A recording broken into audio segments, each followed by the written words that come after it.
What if you were born with a map?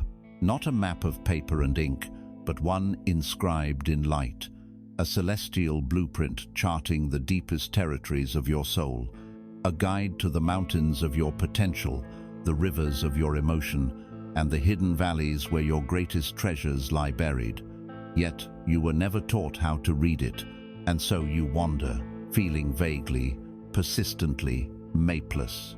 You navigate by the flickering lights of other people's expectations, by the loud signposts of a society that tells you what to want, who to be, how to live. You feel the constant low-grade hum of a world that is always moving, always demanding, a cacophony of noise that drowns out the quiet, steady music of your own being. There is an ache in this wandering, a silent crisis that unfolds not in grand tragedies, but in the quiet desperation of 1,000 mundane moments. It is the exhaustion of operating by the frantic ticking of a man-made clock, while your soul yearns for the patient, cosmic rhythm of the tides and the seasons. It is the feeling of being a stranger in your own skin, haunted by the ghost of a person you were meant to become. But here, in this space, we will silence the noise, not to escape the world, but to finally hear yourself within it. We are not here to run, but to turn inward, to face the vast, silent landscape of the self. This journey is an invitation to enter a sanctuary of stillness, where ancient secrets are not dusty relics, but living mirrors. We will begin with a principle, a singular idea so profound it has echoed through millennia, whispered in mystery schools and carved into the stone of temples. As above, so below. What if the universe is not something outside of you to be observed, but something inside of you to be realized? What if the movements of the planets, the light of distant stars, the silent dance of the cosmos, is a perfect reflection of the forces at play within your own consciousness? This is not fortune-telling. We are not here to predict your future. We are here to remember your design. To learn a sacred language of symbols, a celestial doctrine that allows you, at long last, to read your own map. To understand that the chaos you feel is merely the reflection of a cosmic order you are just beginning to comprehend. So breathe. Let the clamor of the world recede.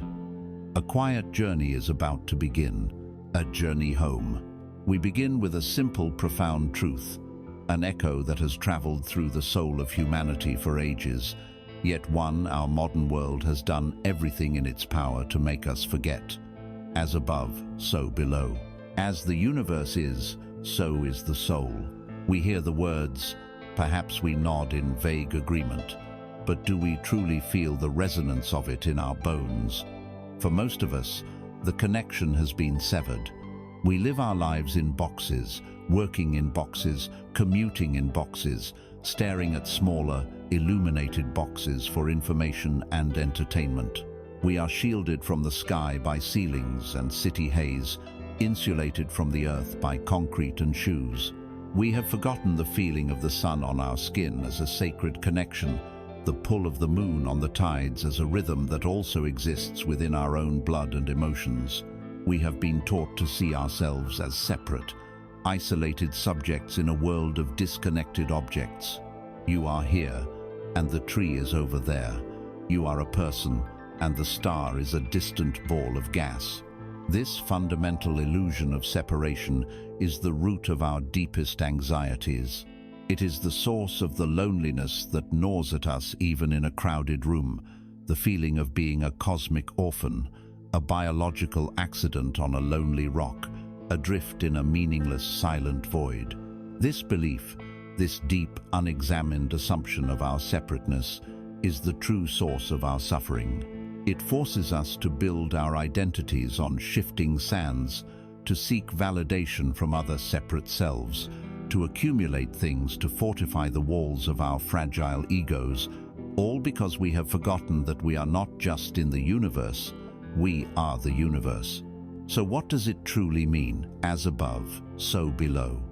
It is not a literal, simplistic equation. It does not mean that if a planet is in a certain position, a specific, predictable event will happen in your life. That is the language of fortune-telling, not the language of wisdom. The principle speaks of patterns, of resonance, of corresponding truths.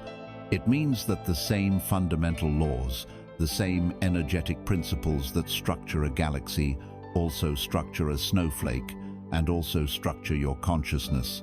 The spiraling arms of the Milky Way follow the same geometric principles as the spiral in a seashell and the whorl of your own fingerprint. The gravitational force that holds planets in their orbits is a macrocosmic echo of the unseen forces of attraction and repulsion that govern your own relationships. The violent, creative explosion of a supernova, giving birth to new elements, is a celestial reflection of the painful, transformative moments in your own life, where a part of you must die for a new, stronger self to be born. It is a principle of holography. Every piece of the whole contains the information of the whole. You, in your seemingly small individual existence, contain the blueprint of the entire cosmos. Your inner world is not a random collection of thoughts and feelings.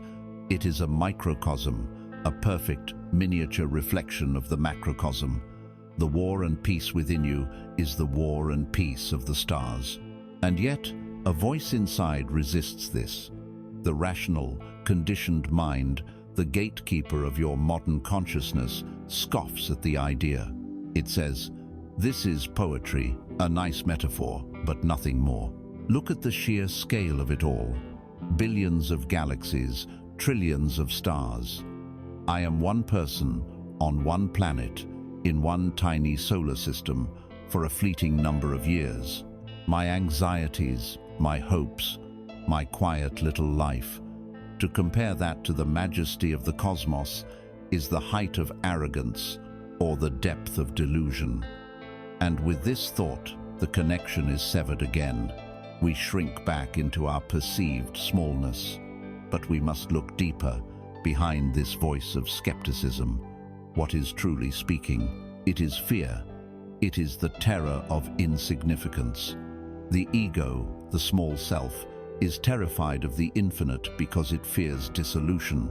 It fears that if it is part of everything, then it is nothing in particular. It clings to its story, its name, its problems, because that is all it knows.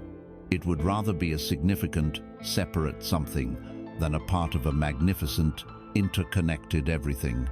This is the great internal conflict, the chasm we must cross. It is the battle between the learned belief in your isolation and the innate soul-deep knowing of your connection. It is the desire to feel that belonging, to feel at home in the universe, warring against the fear that you will lose yourself in the process. But here is the great secret, the beautiful paradox. Your significance does not come from your separation. It comes from your inseparability. You are not a drop in the ocean. You are the entire ocean in a drop. The science of our age has, in its own way, begun to confirm the wisdom of the ancients. It tells us that the iron in our blood, the calcium in our bones, the carbon that forms the very structure of our cells, were all forged in the heart of a star that lived and died billions of years ago. You are quite literally made of stardust. You are not looking at the cosmos from a distance. You are the cosmos, embodied and awakened, looking back at itself through your eyes. Let that sink past the skeptical mind and into the core of your being. You are recycled starlight. Your breath follows the same rhythm of expansion and contraction that governs the universe. Your inner chaos is not a personal failing. It is the echo of nebulae colliding, of new worlds being born in fire and pressure. That sudden, inexplicable wave of grief or joy that sometimes washes over you is not just your own. It is the tide of the collective soul, the psychic resonance of a living, feeling universe.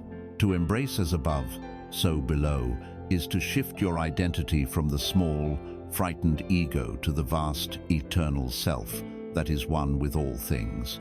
It is to finally understand that you are not a stranger here. You belong. You have always belonged. To begin to cultivate this feeling, this knowing, we must engage in a practice of remembrance. I invite you to try something simple yet profoundly powerful. For the next 7 days, commit to spending just 5 minutes each night in communion with the sky. Find a window, a balcony, or step outside. Leave your phone behind. This is not a time for distraction. And for these 5 minutes, your only task is to look up. Do not try to name the constellations. Do not search for satellites or shooting stars. Do not try to think profound, philosophical thoughts. In fact, try not to think at all. Just be. Be a silent, receptive witness. Feel the coolness of the night air and watch. See the vast, dark velvet of the sky. See the pinpricks of ancient light. Feel the immense, profound silence that holds it all. In that moment, let your own problems, your worries, your to-do lists simply be. Don't fight them. Just let them float in the context of that immensity. Notice how they shrink, not into nothingness, but into their proper perspective. Feel the boundary between you and the night sky begin to soften. Let the stillness of the cosmos seep into the noise of your mind. Inhale the vastness. Exhale your sense of separation. Do this without expectation. Do it not as a chore, but as an act of homecoming. You are simply re-establishing a connection that was never truly lost, only forgotten. Through this practice, you begin to perceive the sky differently. It ceases to be an empty void with things scattered within it. You begin to sense it as a single, unified presence. The night sky is not a space, but a consciousness. It is a great, dark mirror. When your mind is turbulent, you look up and see only chaos and distance. But as your mind stills, you look up and see a reflection of your own deepest nature, vast, silent, and filled with light. Think of the stars not as separate objects, but as the luminous neurons of a single cosmic mind. An intelligence so vast it appears to us as silence, so complex it appears to us as space. And your own consciousness, your own mind, is a single one of those neurons intrinsically connected to all the others. It can choose to believe it is alone, firing signals into an empty void, or it can awaken to the truth that it is part of an infinite thinking, feeling network. This is the first step. To look up, and in doing so, to begin the journey of looking in. To understand that you are not living under the influence of the stars. You are the living, breathing, conscious embodiment of the stars themselves. You are the echo of the cosmos. And as we move forward, we will begin to explore the specific tones, the individual notes, that make up the unique celestial song that is you. We will start with the very center of it all, the heart of our solar system and the core of your being. We will turn our gaze toward the sun. From the infinite, silent tapestry of the cosmos, we now turn our focus to the singular golden center from which our world draws its life, the sun. In the sky above, it is the undisputed heart of our system, the gravitational anchor, the source of all light and warmth, the giver of life itself. And in the universe within you, in the celestial map of your own soul, the sun holds precisely the same role. It is your core. It is the symbol of your identity, your vitality, your will, and the radiant, unwavering essence of your being. But to truly understand your inner Sunday, we must first confront the great case of mistaken identity that plagues the modern soul. We must learn to distinguish the true, eternal light of the self from the flickering, artificial glow of the ego.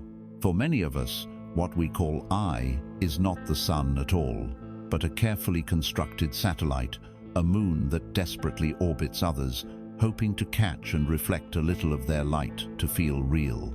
This constructed self, this imposter sun, is the ego. It is not who you are, it is who you have learned to be. The ego is a collage, pasted together from fragments of outside opinion. It is your job title, your bank account, your academic degrees. It is the number of followers you have, the brand of clothes you wear, the praise you receive from your boss or your partner. It is a persona, a mask assembled in the hall of mirrors of society, designed for survival, for acceptance, for fitting in. The ego has no light of its own. It is a consumer, not a creator, of energy. It must constantly seek fuel from the external world: validation, attention, power, control. Its primary motivation is fear. The fear of not being enough, of being found out, of being forgotten. It lives in a state of perpetual comparison, measuring itself against others, constantly asking, am I better than? Am I less than? It is a black hole of need disguised as a star, and its hunger is insatiable. The more you feed it, the more it demands, and the more you feel exhausted, empty, and disconnected from the real source of your power. This is the false sun we have been taught to worship, the altar upon which we sacrifice our authenticity daily. But behind this fragile, demanding construct, there is another presence, a true self, a silent, steady, inner Sunday. This self does not need to be built, for it was never broken. It does not need to be proven, for its existence is its own proof. It is the I am that exists before any label is applied.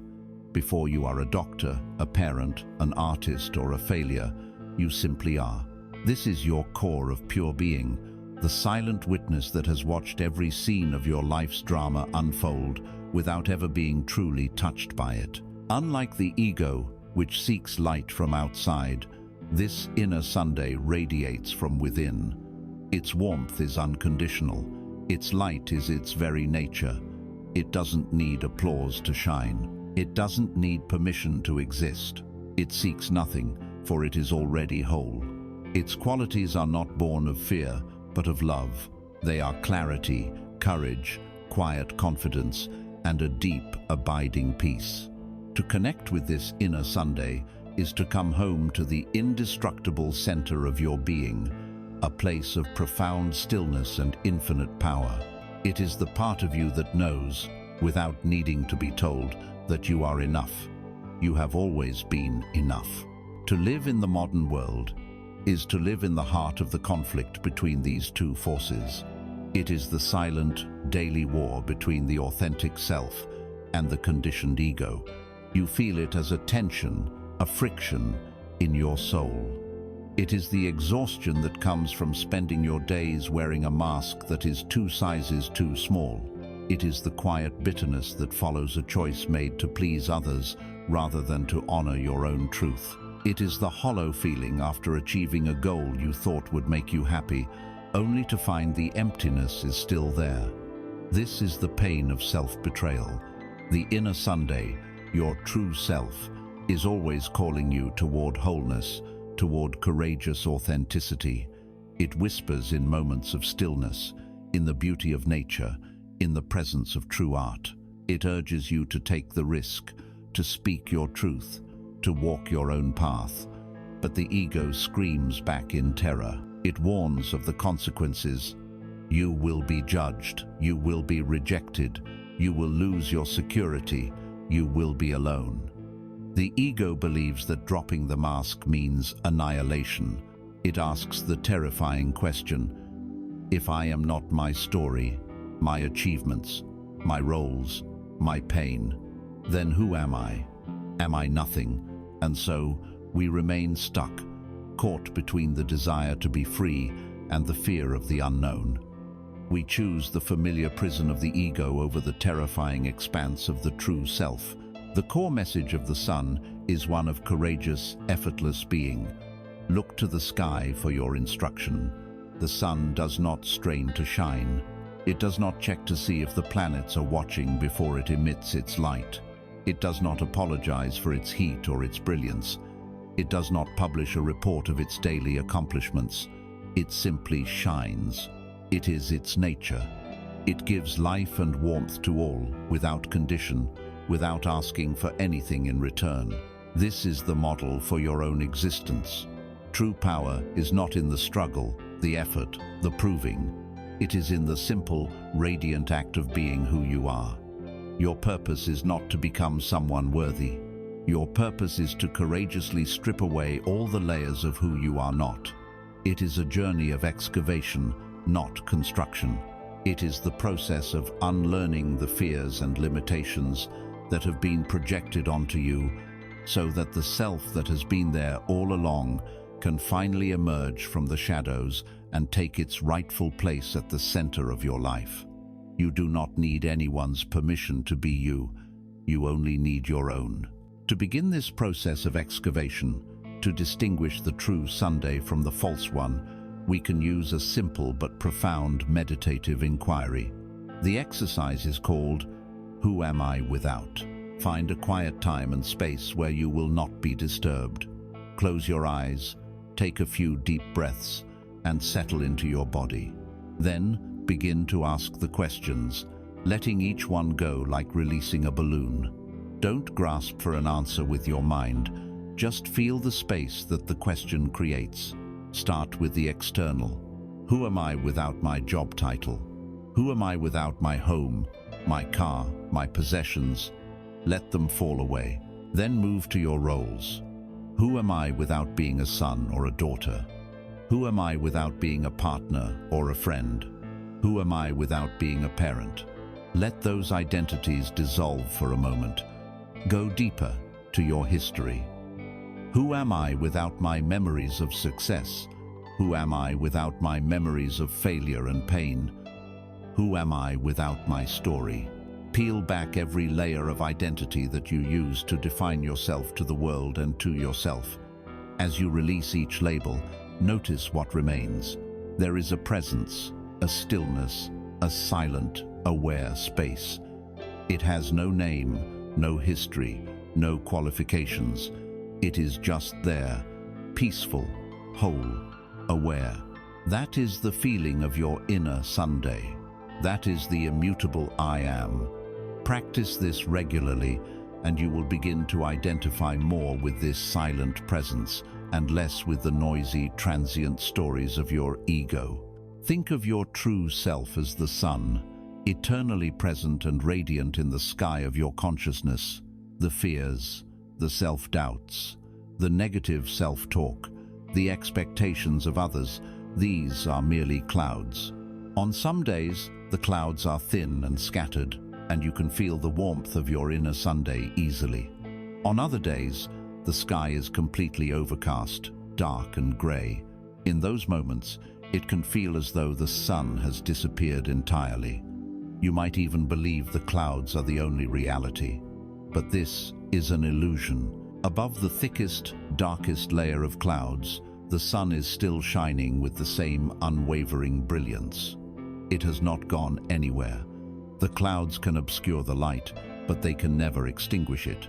Your work, then, is not to fight the clouds, which only creates more turbulence and storms. Your work is to become the wind. Your focused, non-judgmental awareness is the wind that gently, patiently blows the clouds of fear and conditioning away.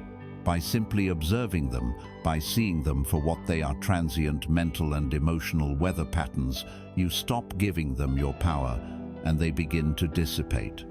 This is the path of solar consciousness. It is the journey of letting your own light shine, not because you are trying to impress the world, but because shining is your very nature. From the radiant, unwavering fire of the sun, we journey now into the cool, silvered light of the moon. As the sun represents the constant, masculine principle of being, the I am, the moon represents the cyclical, feminine principle of feeling, the I feel.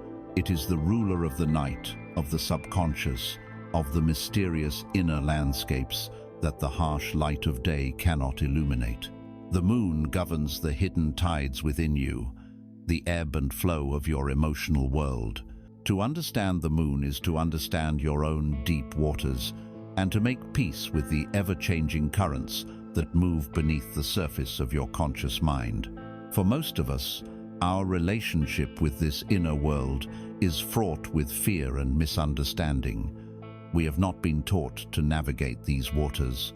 We have only been taught to either drown in them or pretend they do not exist. One path is that of the unmoored vessel. On this path, you are tossed about by every emotional wave. You do not just feel sadness, you become sadness. You do not just experience anger, you are anger. Your sense of self, your I, becomes completely identified with the passing emotional weather. A surge of anxiety is a tsunami that capsizes your entire being. A pang of jealousy is a whirlpool that pulls you down into its obsessive depths. There are no sea walls, no anchor, no rudder. You are at the total mercy of the storm, and life feels like a constant struggle to keep your head above the churning water. The other path is that of the rigid dam. On this path, you have decided that emotions are a dangerous flood, a threat to your carefully constructed life, and so you build walls. You use the bricks of logic, denial, distraction, and intellectualization to hold the waters back. You numb yourself with ceaseless work, endless entertainment, or chemical comforts. You proudly declare, "I am not an emotional person," as if this were a badge of honor. But the water does not disappear. It builds up behind the dam, stagnant and immense. The pressure grows, creating a deep background anxiety, a brittleness in your personality, until one day, a crack appears, and the inevitable flood is far more devastating than the natural flow ever would have been. Both of these paths, the drowning and the damming, are born from the same fundamental error, the belief that your emotions are you. This error creates a state of perpetual inner conflict. We desire the calm, sunny peace of a waveless sea. We want to feel good all the time, to live in a constant state of joy, love, and excitement. We label these emotions as positive and therefore desirable. Consequently, we label their counterpart sadness, fear, grief, anger, jealousy as negative, and we declare war on them. This is a war we can never win, a war that consumes all of our life force. We spend our days running from our own sorrow, wrestling with our own anger, shaming ourselves for our own fear. We fight the rising tide with a teaspoon. We curse the clouds for appearing in our sunny sky. This resistance to the natural, cyclical flow of our own being is the source of immense suffering.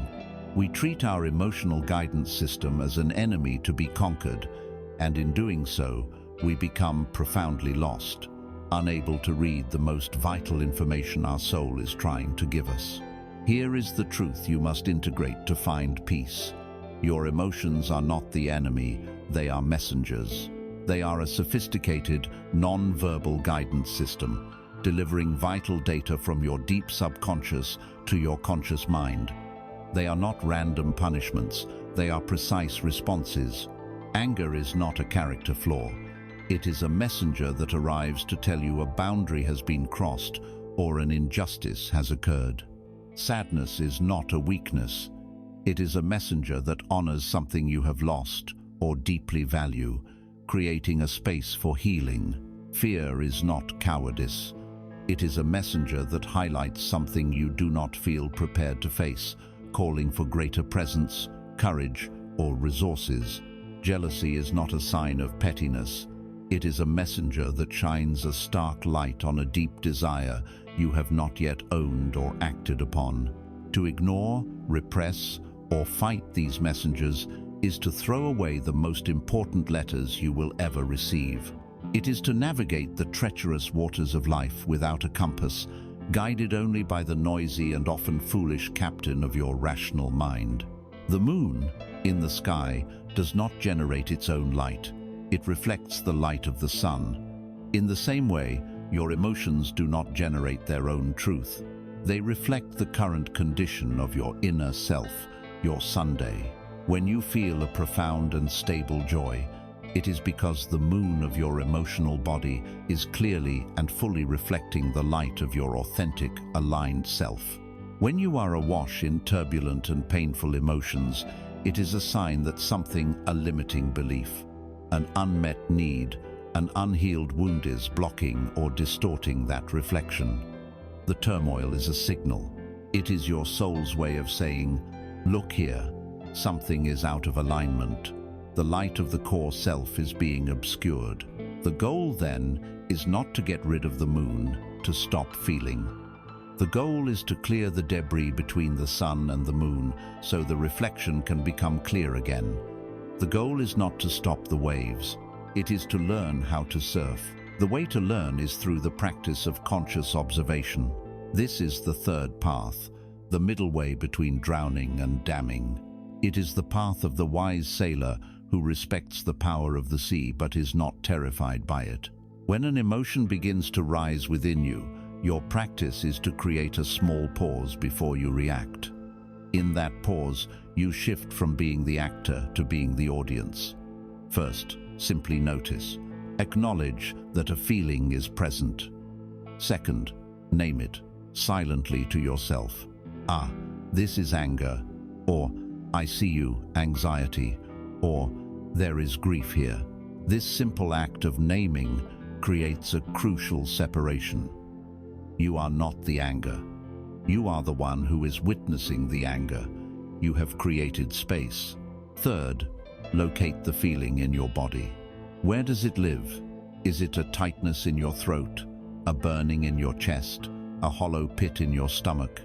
Ground the experience in pure physical sensation. This pulls the energy out of the chaotic loop of thoughts and stories in your mind. Finally, and this is the most courageous step, you simply allow it to be there. You breathe into the physical sensation. You give it permission to exist without judgment, without needing it to go away. In doing so, you are offering yourself a profound act of compassion. You are telling the wounded, frightened part of you, I see you, I feel you, and you are welcome here. When you can hold your own emotions in this cradle of loving awareness, they begin to soften.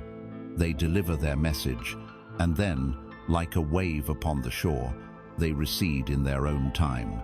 Think of your life, your consciousness, as a harbor. Your mind, your daily sense of self, is a boat moored in that harbor. The ever-changing emotions are the tides. On some days, the tide is high, the water is calm, and the boat floats peacefully. On other days, the tide is low, or a storm rolls in, and the water is choppy and violent. The foolish man spends all his energy trying to command the tides to stop, an impossible and exhausting task. The wise man, however, turns his attention to the harbor itself.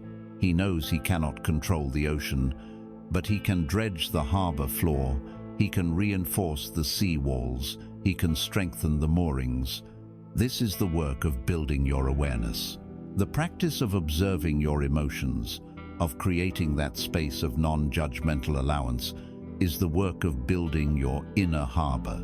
When your harbor is deep and strong, your boat can rest safely, whether the tide is high or low, whether the sea is calm or in a rage. You are no longer terrified of the water.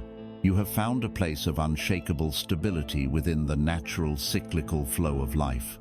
You have made peace with your own moon. Having journeyed through the reflective, feeling waters of the moon, we now ascend into the airy, intellectual realm of Mercury.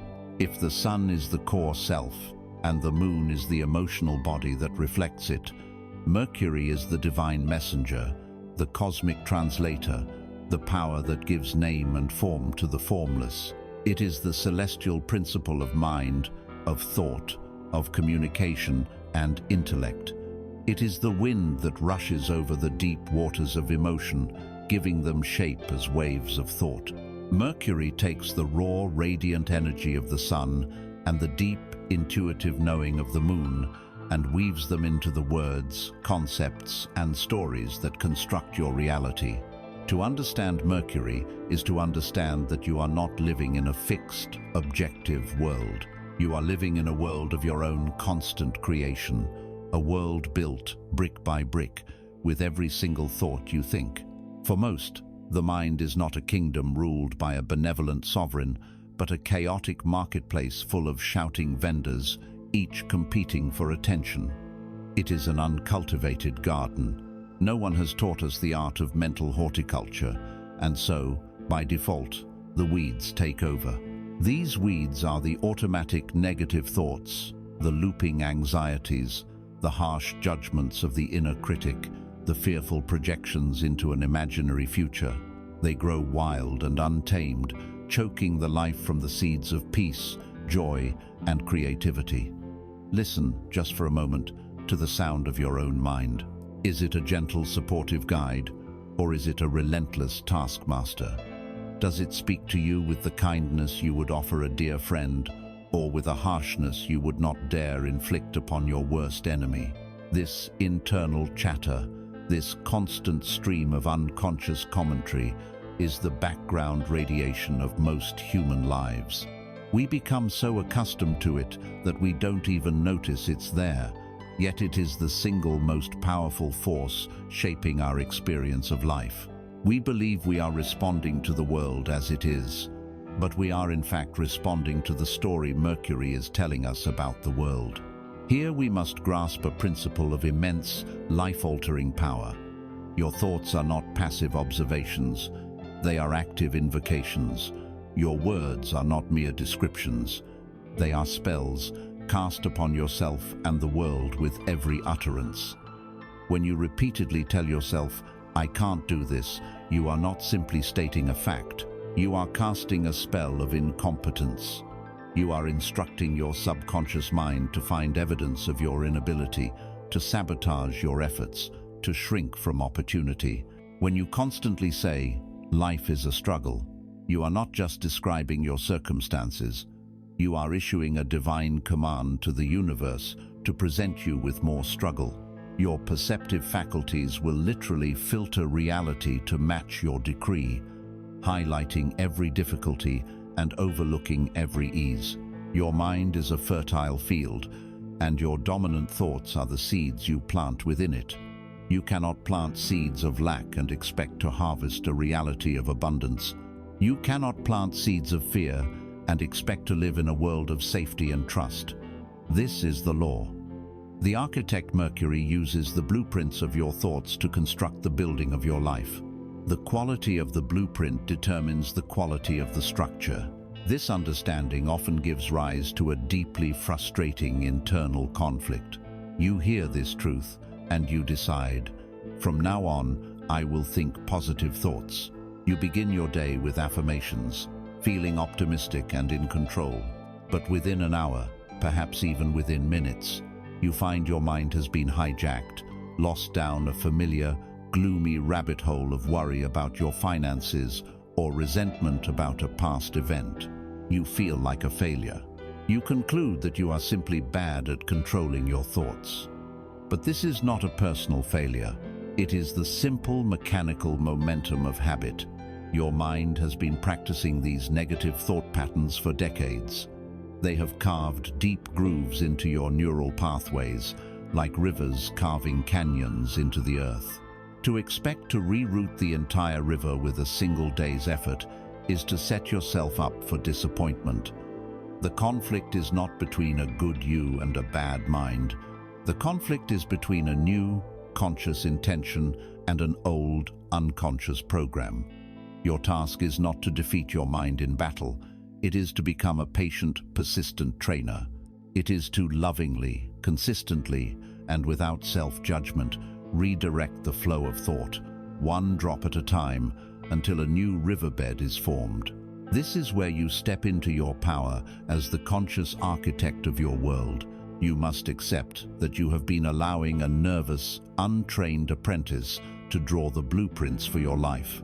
Now, you, the master architect, are taking back the pen. You realize that every internal sentence is a line drawn on the plan. "I'll never find someone" is a line that designs a room of loneliness. "I'm not smart enough for that job" is a line that designs a low ceiling. "Something will probably go wrong" is a line that designs a weak foundation. Your life, as it stands today, is the physical manifestation of the blueprints you have been unconsciously drafting for years. This is not a cause for despair, but for empowerment. It means that if you have designed your current reality, you also have the power to redesign it, starting right now. The past has no power over you. other than the power you give it by continuing to think the same thoughts. You can pick up the divine pen of Mercury this very moment and begin to draw a new plan. The alchemy of this redesign lies in the conscious shifting of your language. It is a practical magic. It begins by paying close attention to the words you use, both internally and externally, and making deliberate, empowering substitutions. This is not about lying to yourself or engaging in toxic positivity where you deny reality. It is about choosing the most resourceful and accurate frame for your experience. Begin with this practice of mercurial alchemy. Notice how often you say, "I have to," as in I have to go to work, I have to pay these bills. The phrase "have to" implies victimhood and bondage. Replace it with "I choose to," or "I get to." I choose to go to work to provide for my family. I get to pay these bills because I have a home and electricity. Feel the immediate shift in energy from one of burden to one of empowerment and gratitude.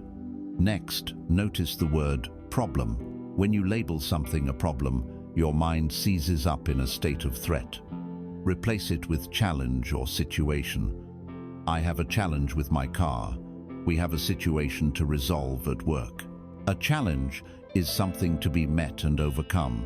A situation is something to be navigated. The words change everything. Finally, and most critically, observe your language of self-criticism. When you make a mistake, instead of the automatic, "That was so stupid," pause. Ask a mercurial question. What is the lesson here? What can I learn from this experience? You transform a moment of self-flagellation into a moment of wisdom and growth.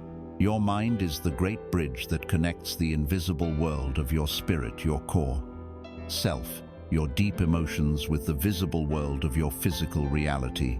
For too long, you have allowed that bridge to be built with rotten wood and rusty nails, with the materials of fear, doubt, and self-criticism. It is no wonder that the traffic between your soul's desire and your life's manifestation has been so difficult.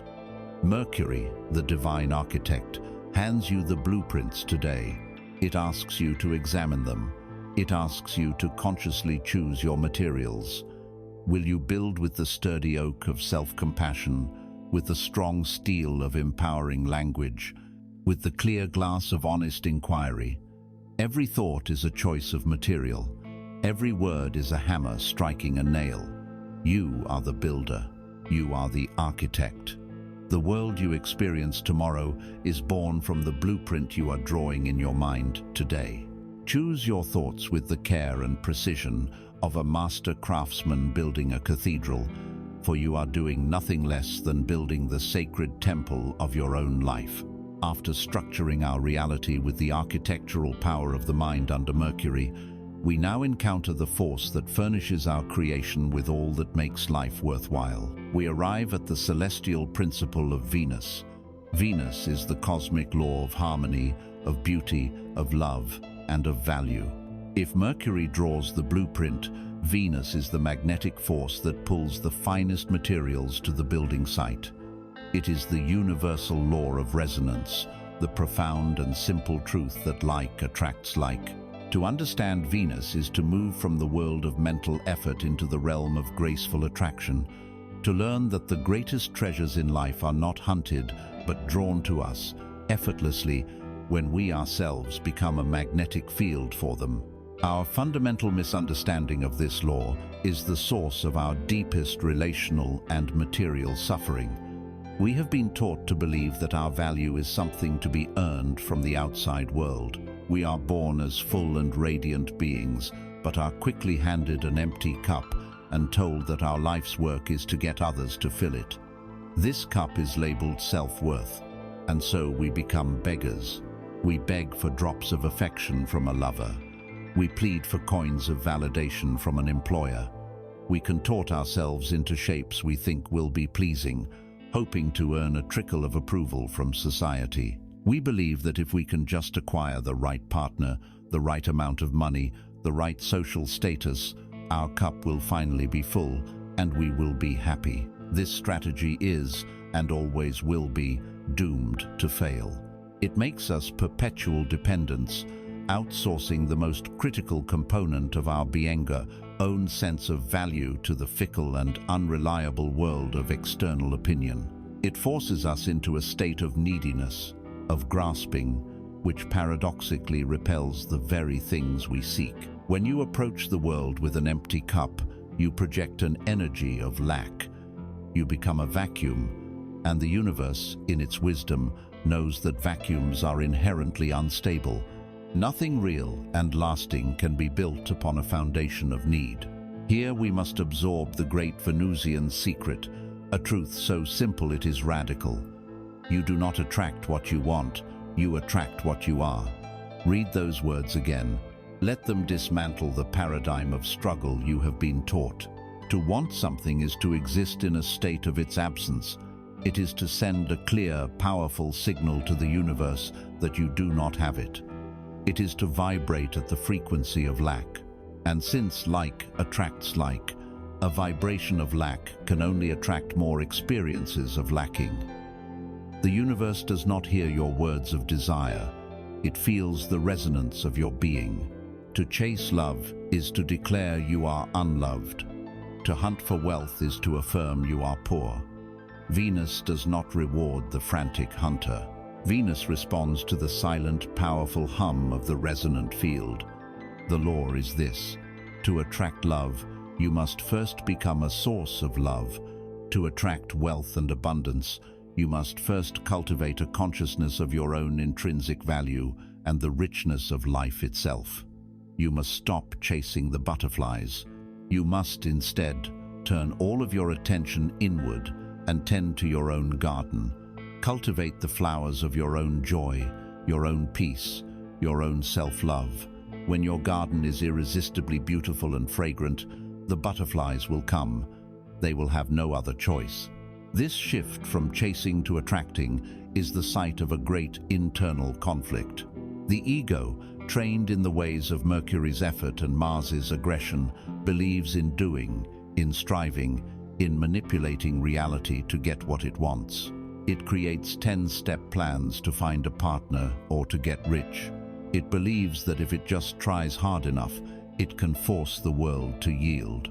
The soul, however, understands the effortless power of Venusian magnetism. It knows that the highest art is not in doing, but in being. The conflict is felt as a deep and painful frustration. You feel you are doing all the right things, going on dates, networking, working hard, but nothing is flowing. The reason is that the energy behind your doing is one of tense, desperate grasping. You are a musician frantically playing an out-of-tune instrument, wondering why the audience is not moved. The universe is not responding to your frantic actions, but to the sour note of lack that underlies them. The work is not to act more, but to first retune your instrument. The journey of Venus is the journey from the clenched fist of wanting to the open palm of receiving. It is a journey of surrender, of trusting that when you become a true and beautiful expression of your own essence, all that is meant for you will find its way to you with a grace that your striving ego could never imagine. Think of your entire being as a fine musical instrument, perhaps a cello. Venus is the principle of pure harmony, the perfect ah note to which all instruments in a divine orchestra must tune. The music you are currently playing is determined by the state of your inner world. Your thoughts, guided by Mercury, are the fingers pressing on the strings. Your emotions, governed by the moon, are the bow drawing across them. Day in and day out, you are playing a song. What is its melody? Is it the song of "I am not worthy," a dissonant, scraping sound? Is it the song of "There is never enough," a sad, minor key lament? Or is it the song of "I am whole and complete," a clear, resonant, and beautiful note? The universe is a perfect and impartial conductor. It listens to the note you are playing, and it sends other musicians, people, opportunities, resources, experiences to harmonize with you. It simply cannot send the violins of joy and the horns of abundance to play with you if you are stubbornly playing the mournful solo of your own unworthiness. It would create a terrible cacophony. The law of Venus requires harmony. To change the symphony of your life, you must first change the note you are holding within your own being. How then do you retune your instrument?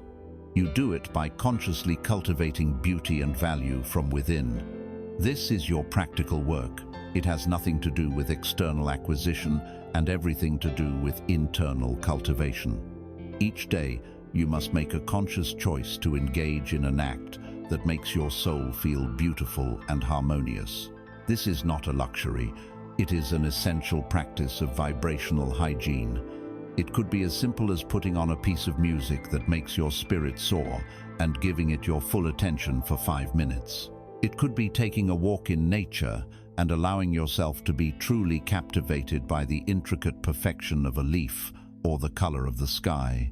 It could be reading a single paragraph of poetry that speaks a deep truth to you. It could be the act of preparing a simple meal with love and attention, savoring each flavor as an experience of abundance. The key is to engage in these acts not as a means to an end, but for the pure, intrinsic joy of the experience itself. In these moments, you are not asking for anything from the world.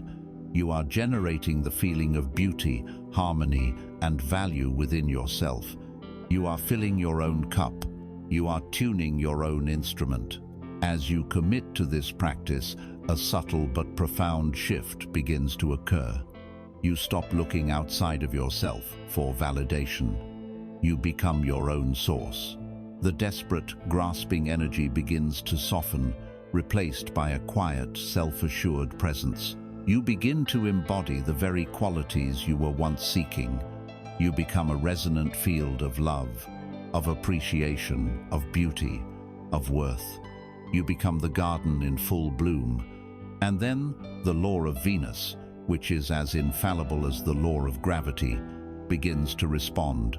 The right people, the right opportunities, the right resources begin to appear in your life, not because you chased them down, but because they are in perfect harmony with the beautiful music you are now playing. They are the butterflies, drawn irresistibly to the fragrance of your tended soul. This is the ultimate grace of Venus, to teach us that our greatest power lies not in what we can get from the world, but in what we can become within ourselves. Having attuned ourselves to the graceful magnetic pull of Venus, we now turn to its dynamic counterpart. We awaken the sacred fire of Mars. If Venus is the principle of attraction that draws our desires to us, Mars is the principle of action that propels us forward to meet them. Venus is the value, the why. Mars is the vector, the how. It is the engine of the soul. It is the raw energy of will, the divine spark of assertion that turns passive dreams into tangible reality. Without Mars, the most beautiful inner world remains a secret garden, its gates locked. It is the warrior energy within us that clears the path, slays the dragons of procrastination, and claims the territory of our chosen destiny. To understand Mars is to learn how to wield your own power with precision, courage, and purpose. The energy of Mars is pure fire, and like any fire, it can either create or destroy. Most of humanity is only familiar with its destructive aspect. This is Mars in its untamed reactive state, the wildfire. It is the sudden hot flash of anger in traffic. It is the sharp, cutting words spoken in haste. It is the impulsive decision made from a place of frustration or fear. This wildfire energy is scattered, chaotic, and exhausting. It erupts without warning, burns brightly and intensely, and then leaves behind a barren landscape of regret and depletion. It is action without consciousness, movement without direction. The other common state is the complete absence of fire, the cold embers of inaction. Here, we are paralyzed by fear, doubt, and apathy. We know what we should do, what our soul is calling for, but we feel a profound inertia, a heaviness that chains us to the familiar. We oscillate between these two poles, explosive, destructive action, and depressive, stagnant inaction. We are either burning the house down or freezing within its walls. The true potential of Mars lies in a third state, the contained, purposeful fire of the forge. This is the sacred fire. Imagine a master blacksmith. She does not throw her fuel into a heap on the ground and let it rage. She builds a furnace, a contained structure of discipline. She carefully tends the flames, controlling the flow of oxygen, making the fire hotter, more focused, more potent. She then uses this intense, directed heat to take raw, unformed metal and, with the steady rhythm of her hammer, shape it into something of immense strength and beauty: a sword, a shield, a tool. This is the image of integrated Martian energy. It is the focused power of the athlete in training, the unwavering dedication of the artist at her craft, the courageous resolve of the entrepreneur building a vision. This fire does not destroy, it transforms. It is will married to wisdom. It is the conscious, disciplined application of your life force in the service of a higher purpose. The path to mastery is the path of learning to be this blacksmith, to build the forge for your own sacred fire. Standing between us and this forge is a great, slumbering dragon. Its name is inertia. We all know this beast. We stand before it, our intentions held like a sword in our hand, ready to begin our new life, to start the project, to have the difficult conversation, to go to the gym. But the dragon simply lies there, immense and unmoving, and its very presence radiates a paralyzing force. Its weapons are subtle but powerful. It whispers the poison of perfectionism. Don't start until you know exactly how to do it perfectly. It breathes the smoke of overwhelm.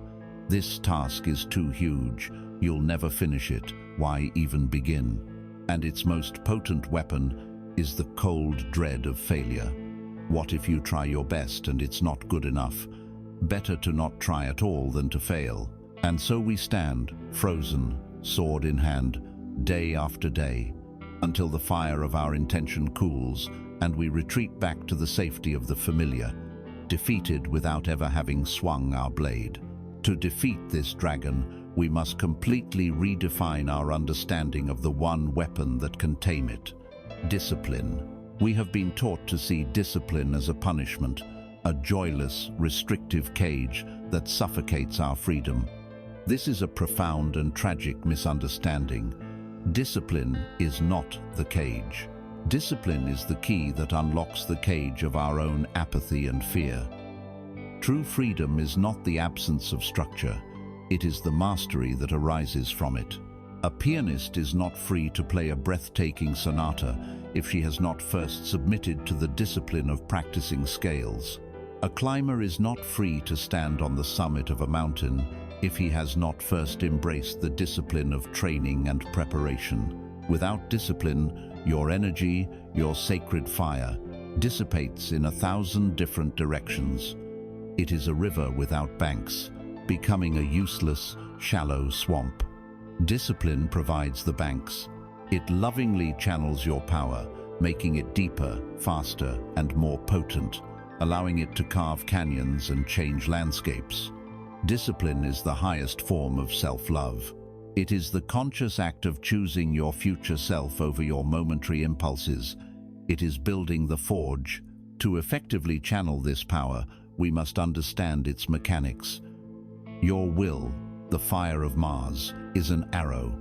It is sharp, pointed, and full of kinetic potential. But an arrow, by itself, is useless. It needs a bow to give it direction and force. That bow is your purpose. It is your core why, the values you hold dear, the authentic self you discovered with the sun, and the harmonious resonance you found with Venus. Many people have arrows but no bow. They are full of restless, undirected energy, bouncing from one thing to another, feeling frustrated and unfulfilled. Others have a bow but no arrow.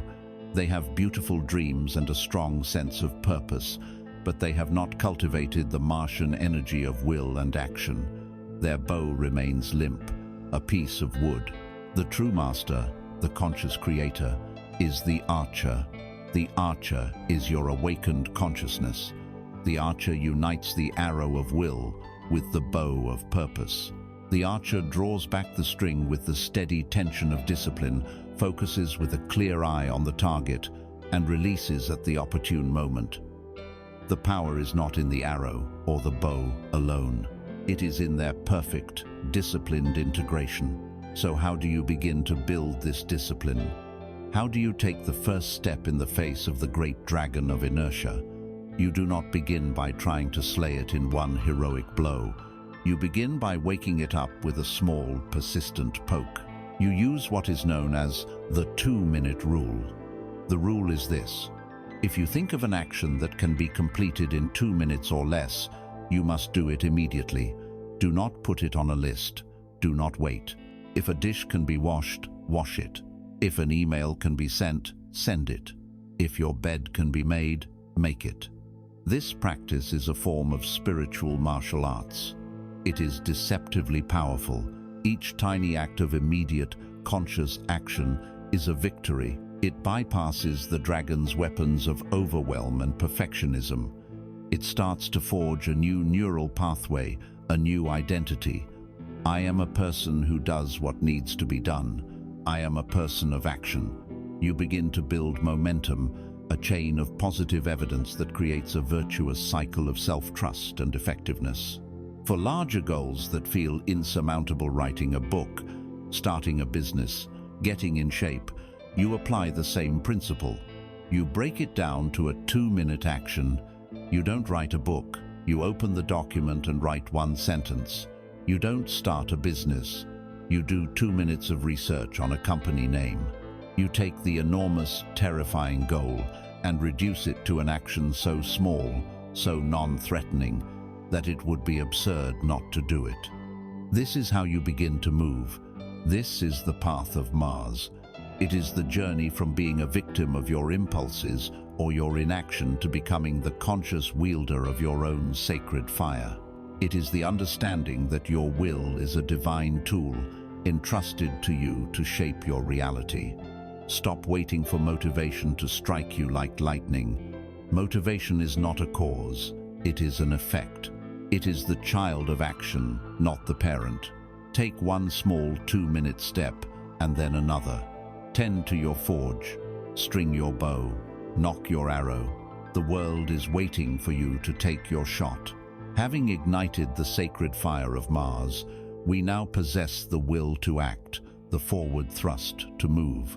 But action without vision is chaos. An arrow shot from the strongest bow is wasted if it has no target. And so, we turn our gaze to the grand, celestial teacher, the great expander, Jupiter. In our solar system, Jupiter is the giant, a force of gravity so immense it protects all the inner planets, shaping the very architecture of our cosmic neighborhood. In the universe of your soul, it serves the same function. Jupiter is the principle of expansion, of faith, of optimism, and of the relentless search for meaning. It is the cartographer of your consciousness, the power that draws the maps of your reality by defining the borders of what you believe is possible. To work with Jupiter is to learn that if you wish to change your life, you must first be willing to change your map. For every one of us, our life unfolds within a territory whose boundaries are determined by our beliefs. Most of these beliefs are not conscious choices. They are invisible fences, erected long ago, which we now mistake for the edges of the world. As a child, you may have been told, money doesn't grow on trees, and an invisible fence was erected around your potential for abundance. You may have tried something new and failed, and the shock of that experience erected a fence around your sense of competence, a fence labeled, "I'm not good enough." You may have had your heart broken and decided, "Love is dangerous," erecting a fence around your own vulnerability. We live our lives within these self-imposed pastures, pacing back and forth along the same worn paths, never daring to touch the fences again for fear of another shock. We look out at the vast, unexplored fields beyond our enclosure and call them impossible, unrealistic, or not for people like me. We have forgotten that we, ourselves, hold the power to turn the fences off. We have forgotten that a belief is not a truth. It is merely a thought you have decided to keep thinking. This is the foundational law of Jupiter. You do not see the world as it is. You see the world as you are. Your belief system is the lens through which you perceive, interpret, and experience all of reality. It is a powerful, self-validating filter. The world is an infinite storehouse of data, containing evidence for any belief you choose to hold. If you hold the belief that people can't be trusted, your mind, like a faithful servant, will go out into the world each day and diligently collect proof. It will highlight every news story of betrayal, notice every shifty glance from a stranger, and interpret every ambiguous comment as a sign of ill intent, while completely ignoring the countless acts of kindness, integrity, and compassion that occur all around you. If, on the other hand, you choose to install the belief that people are fundamentally good and willing to help, that same faithful servant will go out and find all the evidence for that reality. You will notice the person who holds the door for you, the colleague who offers assistance, the stranger who returns a lost wallet. The world has not changed. The storehouse of data remains the same. But by changing your core belief, you have changed your filter, and in doing so, you have changed your entire world. Jupiter's great invitation is to become a conscious examiner of your own lenses, to polish them, and to have the courage to try on new ones. This path inevitably leads to a profound internal conflict between the soul's natural inclination toward faith and the ego's stubborn demand for proof. The ego, the logical, conditioned mind, operates on a simple, seemingly sensible principle. I'll believe it when I see it. It stands with its arms crossed, tapping its foot, demanding that the universe present irrefutable evidence before it will grant its permission to believe in a new possibility. Show me the money, and then I'll believe I can be abundant. Show me the perfect partner, and then I'll believe I am worthy of love. Show me the success, and then I'll believe in my own talent. But this is a trap. It is a closed loop that keeps you shackled to your current reality forever, because your current reality is simply the physical manifestation of your old beliefs. You cannot experience a new reality while still vibrating with the energy of your old convictions. Jupiter teaches the opposite, higher law, the law of faith. You will see it when you believe it. Faith is not a blind leap into wishful thinking. It is the conscious, courageous act of holding a vision of a desired reality within your mind, of feeling its emotional truth in your body before it has arrived in the physical world. It is the alignment of your being with a future possibility, so completely that you begin to draw that possibility toward you. The ego demands proof to feel safe. The soul creates from a place of trust. To help us understand this principle, let us use a simple metaphor. Imagine that the universe, in its infinite generosity, is a constant, benevolent downpour of rain. This rain is everything you could ever desire: love, opportunity, health, inspiration, abundance. It never stops raining. It is always available, everywhere. Now, imagine that your belief system is the container you are holding out to catch this rain. If your core beliefs are ones of scarcity, limitation, and unworthiness, the container you are holding is a thimble. You stand in the midst of this cosmic downpour, catching your few pathetic drops, looking up at the sky and complaining, "Why is there never enough? Why am I so unlucky?" You are drenched in an infinite supply, yet you experience only lack because your capacity to receive is minuscule. Now, imagine you do the work of Jupiter. You question your limiting beliefs. You dare to believe you are worthy. You dare to believe in possibility. You are, in effect, trading your thimble for a small cup. You catch more rain. You continue the work, and you trade the cup for a large bucket, then a barrel. Then you build a vast cistern on your roof. The amount of rain has never changed. It was always falling. The only thing that changed was the size of your container, your capacity to receive the good that was already there. The work of spiritual growth is not about begging the universe for more rain. It is about having the courage to build a bigger bucket. How then do we begin to dismantle the old, limiting beliefs and install new, expansive ones? We use a powerful practice of experiential belief shifting. It is the exercise of the contrary assumption. First, identify a single core limiting belief that you can feel is holding you back. It might be, I'm too old to start something new, or I'm not disciplined enough to succeed. Write it down in stark terms. Second, formulate its direct, empowering opposite. My age and experience are my greatest assets, or I am a deeply disciplined person when I am aligned with my purpose. Third, and this is the act of faith, you must choose a period of time. It could be one day or even just 1 hour to live, as if this new, contrary assumption were absolute, undeniable truth. Suspend your disbelief, embody it. If you were a person for whom experience was your greatest asset, how would you carry yourself? What advice would you offer? What project would you finally begin? If you were a deeply disciplined person, what one action would you take immediately? You must act the part. You must generate the feelings of this new reality within your nervous system. Finally, after the experiment is over, observe. Journal about how you felt, what you noticed, what actions you took. The point is not to magically transform your life in one day. The point is to give yourself undeniable sensory proof that a different reality is possible. You are creating a new memory, a new feeling state for your body and mind to anchor to.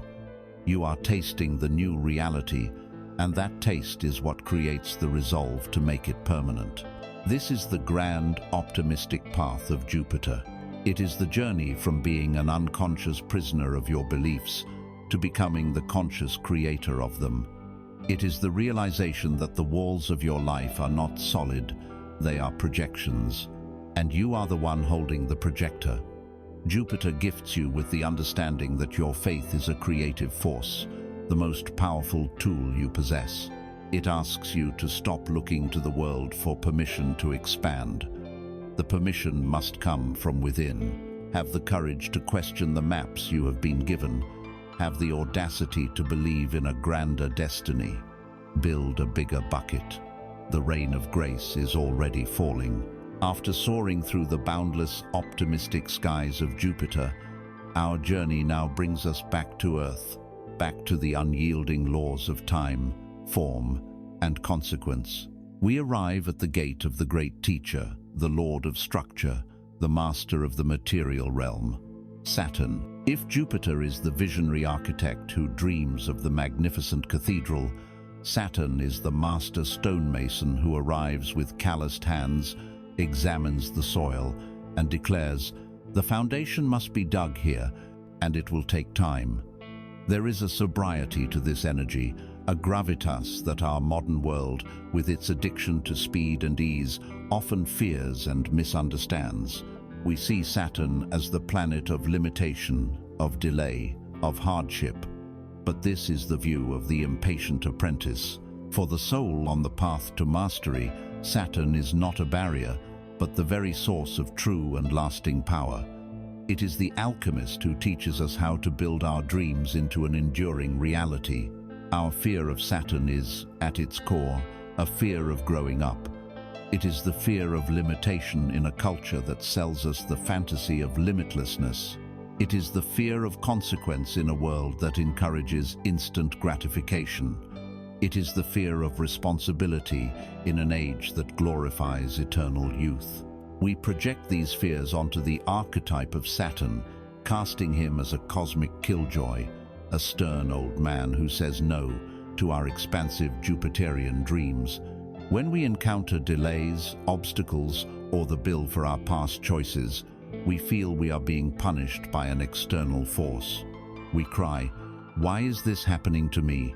We see the weight of our commitments, our jobs, our families, our debts as heavy burdens that are preventing us from being free. This perspective, however, comes from a place of spiritual immaturity. It fails to grasp the profound, loving wisdom behind Saturn's lessons. Saturn does not bring us hardship to crush us. It brings us reality to ground us. It introduces pressure to temper us. It presents us with our karma, not as retribution, but as the ultimate tool for learning and liberation. The central truth of Saturn is this: he is not a punisher, but an alchemist. His domain is the crucible, and his work is transmutation. Saturn understands that greatness is not born from ease. Character is not forged in comfort. Strength is not developed without resistance. The unyielding pressure that Saturn applies to our lives is the very force that turns the soft, common carbon of our potential into the unbreakable, multifaceted diamond of our true character. The obstacles that rise up in our path, the walls that seem to block our way, are not cosmic mistakes. They are custom-built gymnasiums for the soul. The wall is precisely as high as it needs to be to force you to develop the muscles of perseverance and ingenuity required to climb it. The weight is precisely as heavy as it needs to be to make you discover your own inner strength. Saturn is the divine personal trainer who knows our true potential and refuses to let us settle for anything less, even when we are screaming that we cannot do another repetition. This principle extends to the often feared concept of karma. Through the lens of Saturn, karma is stripped of all superstition and seen for what it is: the perfect, impartial law of cause and effect. It is the universe's accounting system. There is no anger or judgment in it, only impeccable balance. Every action, every choice, every thought has a consequence, an energetic weight. Saturn is the master of time, who ensures that, eventually, we experience the full weight of our own creations. If we have acted with integrity, diligence, and kindness, we will, in time, experience the results in the form of a stable, secure, and respected life. If we have cut corners, been dishonest, or shirked our duties, Saturn will patiently, inevitably, present us with the bill. This is not a punishment. It is a lesson in energetic responsibility. It is the universe holding up a mirror and saying, "This is what your choices create. Now you know. Now you can choose differently." To embrace Saturn is to take radical ownership of this process, to stop blaming the world for our circumstances, and to recognize them as the curriculum our soul has designed for its own evolution. Of course, this process is not without its pain. There is a deep internal friction between our limitless Jupiterian vision and our finite Saturnian reality. You have the grand dream of the cathedral in your heart, but you find yourself in a muddy pit, digging a foundation in the cold rain. This is where many of us give up. The gap between the vision and the reality feels too vast, too discouraging. We resent the mud, we resent the rain, we resent the slow, unglamorous work. We want to be on the roof, installing the stained glass windows, not down in the dirt. But the master stonemason knows that the height of the cathedral is determined entirely by the depth and integrity of its foundation. Any attempt to build high without first building deep will result in collapse. The friction you feel is the necessary tension of creation. It is the grit that polishes the pearl. It is in these moments of struggle, when you choose to keep digging despite your frustration, that you are building the one thing that can support your dreams, your own character. How do we cultivate this Saturnian strength?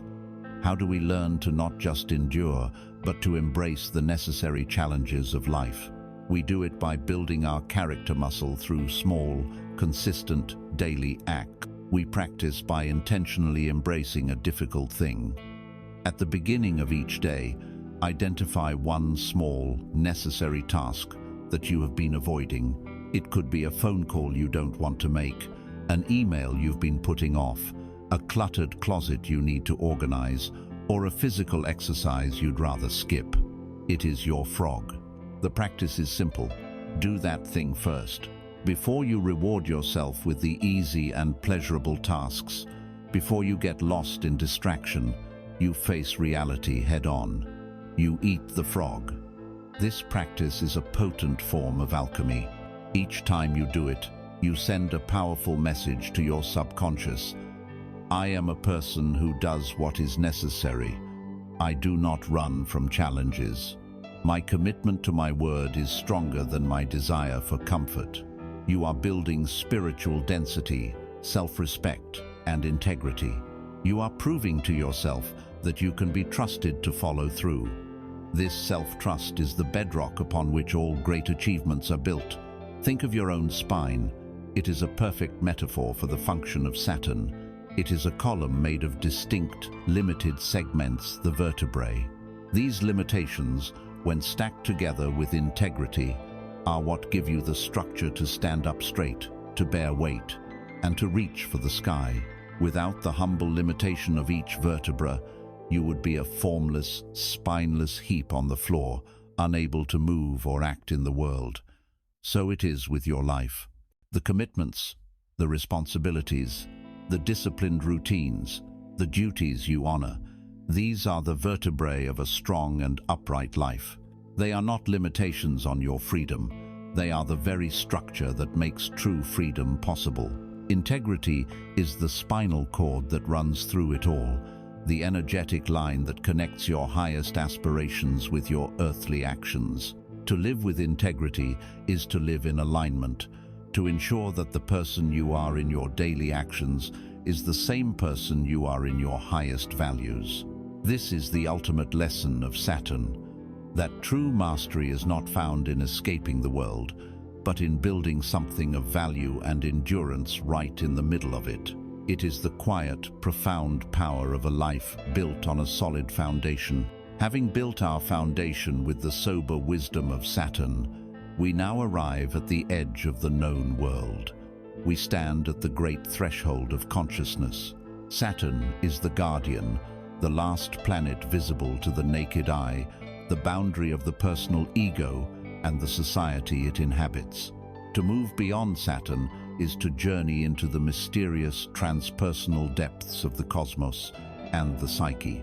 We now encounter the three outer planets, Uranus, Neptune, and Pluto. These are not personal forces in the same way as the inner planets. They are ambassadors from the galactic void, movers of generations, and architects of deep evolutionary change. Their energy does not operate on the level of your daily personality. It moves through you as part of a vast, collective tide, shaking the very foundations of your world and your sense of self. To understand them is to learn the art of navigating forces far greater than your own will. First is Uranus, the great awakener. Its energy is that of the sudden lightning bolt from a clear blue sky. It is the cosmic disruptor, the revolutionary, the breaker of chains. While Saturn carefully builds structure, routine, and tradition, Uranus arrives with electric force to shatter anything that has become too rigid, too stable, too predictable, anything that is stifling growth. Its purpose is liberation. When a society becomes oppressive, Uranus fuels the revolution. When a science becomes dogmatic, Uranus inspires the paradigm-shifting discovery. And when your own life becomes a comfortable prison of conformity, Uranus will orchestrate the sudden job loss, the unexpected breakup, or the shocking revelation that blasts your world apart, forcing you to awaken. Its energy is sudden, erratic, and profoundly unsettling to the ego. It is the aha moment of genius, the flash of divine insight that changes everything. Uranus does not ask for your permission. It acts upon you, shaking you from your slumber, demanding that you embrace a more authentic, unconventional, and liberated future. Next, we drift into the boundless, ethereal ocean of Neptune, the great dissolver. If Uranus shatters boundaries with a bang, Neptune dissolves them with a whisper. Its domain is the formless, the imaginal, the realm of dreams, spirituality, and universal compassion. Neptune is the cosmic mist that rolls in, blurring the hard edges of reality, of ego, of separation. Its purpose is to remind us of our ultimate unity, of the truth that we are not separate selves but interconnected waves in one great ocean of being.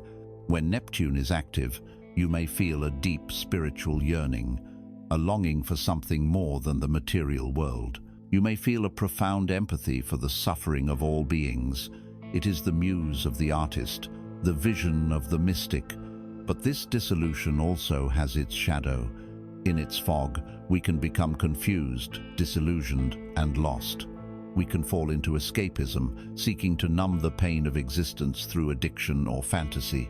Neptune dissolves all that is solid, which can be an experience of sublime spiritual ecstasy or terrifying, groundless confusion. It asks you to let go of your attachment to facts and forms, and to learn to navigate by the subtle currents of intuition and faith. Finally, we descend into the deepest, most intense realm of all, the Plutonian underworld. Pluto is the great regenerator, the lord of death, rebirth, and transformation. Its work is not to shatter like Uranus or dissolve like Neptune, but to compost. It takes all that is dead, decayed, hidden, and rotten within the psyche's deepest fears, our secret shames, our lust for power, our primal trauma, and through a process of intense alchemical pressure, transforms it into the richest, most fertile soil for new life. Pluto governs the non-negotiable life and death cycles. When it touches your life, it is never a casual affair. It brings you to your knees. It forces you to confront the absolute bottom, the things you swore you could never face. It is the dark night of the soul, the crisis that strips you bare of everything you thought you were. Its process feels like obsession, power struggles, and a fight for sheer survival. The ego is rightly terrified of Pluto, for Pluto's ultimate aim is the death of the false self, so that the true, empowered self can be reborn from the ashes, like a phoenix. It is the most painful, yet ultimately the most empowering, of all the planetary energies. The personal ego, which thrives on the stability of Saturn and the identity of the Sun, is utterly terrorized by these three forces. They represent everything the ego cannot control. Uranus pulls the rug out from under its feet. Neptune dissolves its precious sense of me. Pluto drags it into the abyss and demands its surrender.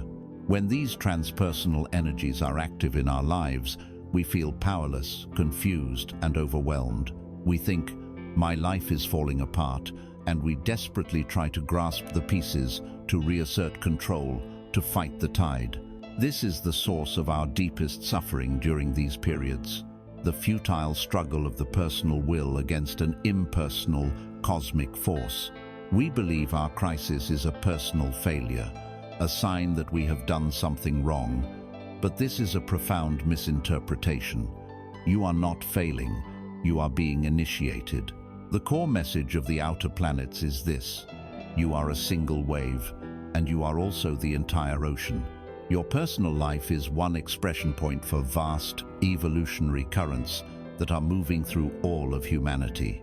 When you feel the electric shock of Uranus, you are not just losing a job, you are participating in a collective shattering of old ways of working. When you feel lost in the Neptunian fog of disillusionment, you are not just confused, you are part of a generational dissolving of old beliefs and illusions. When Pluto brings a devastating crisis to your door, you are not just experiencing a personal tragedy, you are engaged in the deep karmic purification of the human soul itself. The invitation is to shift your identity.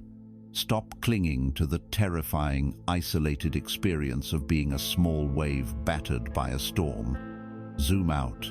Identify with the power, the depth, and the purpose of the entire ocean. The ocean is not trying to destroy its own waves. It is simply moving, evolving, seeking a new level of expression. Your surrender is not an act of giving up. It is an act of conscious alignment with this greater evolutionary intelligence. To practice this alignment, we must learn the art of conscious surrender. This is not passive resignation. It is an active and courageous choice to trust a wisdom greater than your own ego. Begin by identifying one area in your life where you are fighting the hardest, where you are white-knuckling the steering wheel, trying to force a specific outcome. It could be a relationship, a career, a financial situation. Write it down. Acknowledge the struggle. Say, aloud or in your journal, "I have been trying with all my might to control this. I have been terrified of what will happen if I let go." This honors the ego's valiant but misguided efforts. Now, perform a small ritual of release. You could burn the piece of paper, watching the smoke carry your struggle up to the heavens. You could go to a river and visualize placing your problem into its current, watching it float away. Or you can simply stand, hold your hands out with palms open, and say the words, "I surrender this. I release my need to control the outcome. I place this entire situation into the hands of a higher wisdom. I trust the process of my life." Feel the shift in your body as you do this. The tense shoulders, the tight jaw, the knotted stomach, let them soften. You have not given up. You have given it over. You have created space for a new solution, a new path, a new miracle to enter. Ultimately, your journey through the cosmos of your soul is like that of a sailor. Your personal planets are your ship, its hull, its sails, its crew. You must keep them strong and in good repair. But that ship sails upon a vast and powerful ocean-the collective, transpersonal realm. Uranus is the sudden, unpredictable lightning storm that demands you be a nimble and quick-thinking captain. Neptune is the disorienting fog that requires you to silence your instruments and navigate by the stars of your intuition. Pluto is the terrifying, miles-deep trench that you must pass over, a journey that changes you forever. A foolish sailor stands on the deck and curses the ocean for its power. He exhausts himself trying to command the waves. But a wise sailor respects the ocean. She knows she is not its master. She learns to read the signs in the wind and the water. She knows when to raise the sails, when to drop anchor, and when to simply ride out the storm. She knows that her true power lies not in controlling the ocean, but in her skillful, courageous, and surrendered response to it. Having journeyed through the vast, impersonal ocean of the outer planets, we are now guided back to the shore, back to the precise point of our own sunrise. We return from the collective to the individual, to the sacred threshold where our inner world first meets the outer world. This point is the ascendant, also known as your rising sign. Imagine the exact moment of your first breath. The ascendant is the specific zodiacal degree that was rising on the eastern horizon at that very instant. It is the energetic gateway through which your soul entered this life. It is the lens of your camera, the uniform you wear, the front door to the house of your soul. After exploring the deep forces within, we must now understand the face we present to the world, for it is in this meeting place between self and other that our destiny takes shape. In psychological terms, the ascendant corresponds to the persona, a concept articulated by the great psychologist Carl Jung. The persona is the social mask we wear to navigate the world. It is not inherently false or bad. It is a necessary and functional tool. You wear a different mask at a formal job interview than you do when laughing with your oldest friends. The mask helps us to adapt, to fit in, and to interact effectively in different social contexts. It is a buffer, a psychological skin that protects the more vulnerable, sensitive parts of our inner being. This mask begins to form in early childhood. As children, We quickly learn which behaviors earn us approval and love, and which ones lead to rejection or punishment. We begin to craft a personality, good child, the smart one, the peacemaker, the rebel that will help us feel safe and accepted in our family and society. It is a brilliant and necessary strategy for survival. The problem arises, however, when we forget that we are wearing a mask. The tool that was meant to serve us becomes a prison that confines us. We become so identified with the persona that we lose touch with the true self it was designed to protect. This is the difference between a transparent ascendant and an opaque one. An opaque mask is a heavy, rigid shield. It is a carefully managed facade, disconnected from the true light of the inner Sunday and the deep feelings of the inner moon. A person living through an opaque ascendant often feels like an imposter in their own life.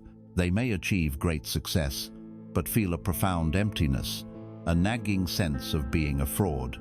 They feel deeply and chronically misunderstood, lamenting that no one really knows the real me. And how could they? The real you has been hidden away, deemed too vulnerable or unacceptable to be seen. The loneliness that comes from being loved for your mask is one of the most painful experiences the human soul can endure.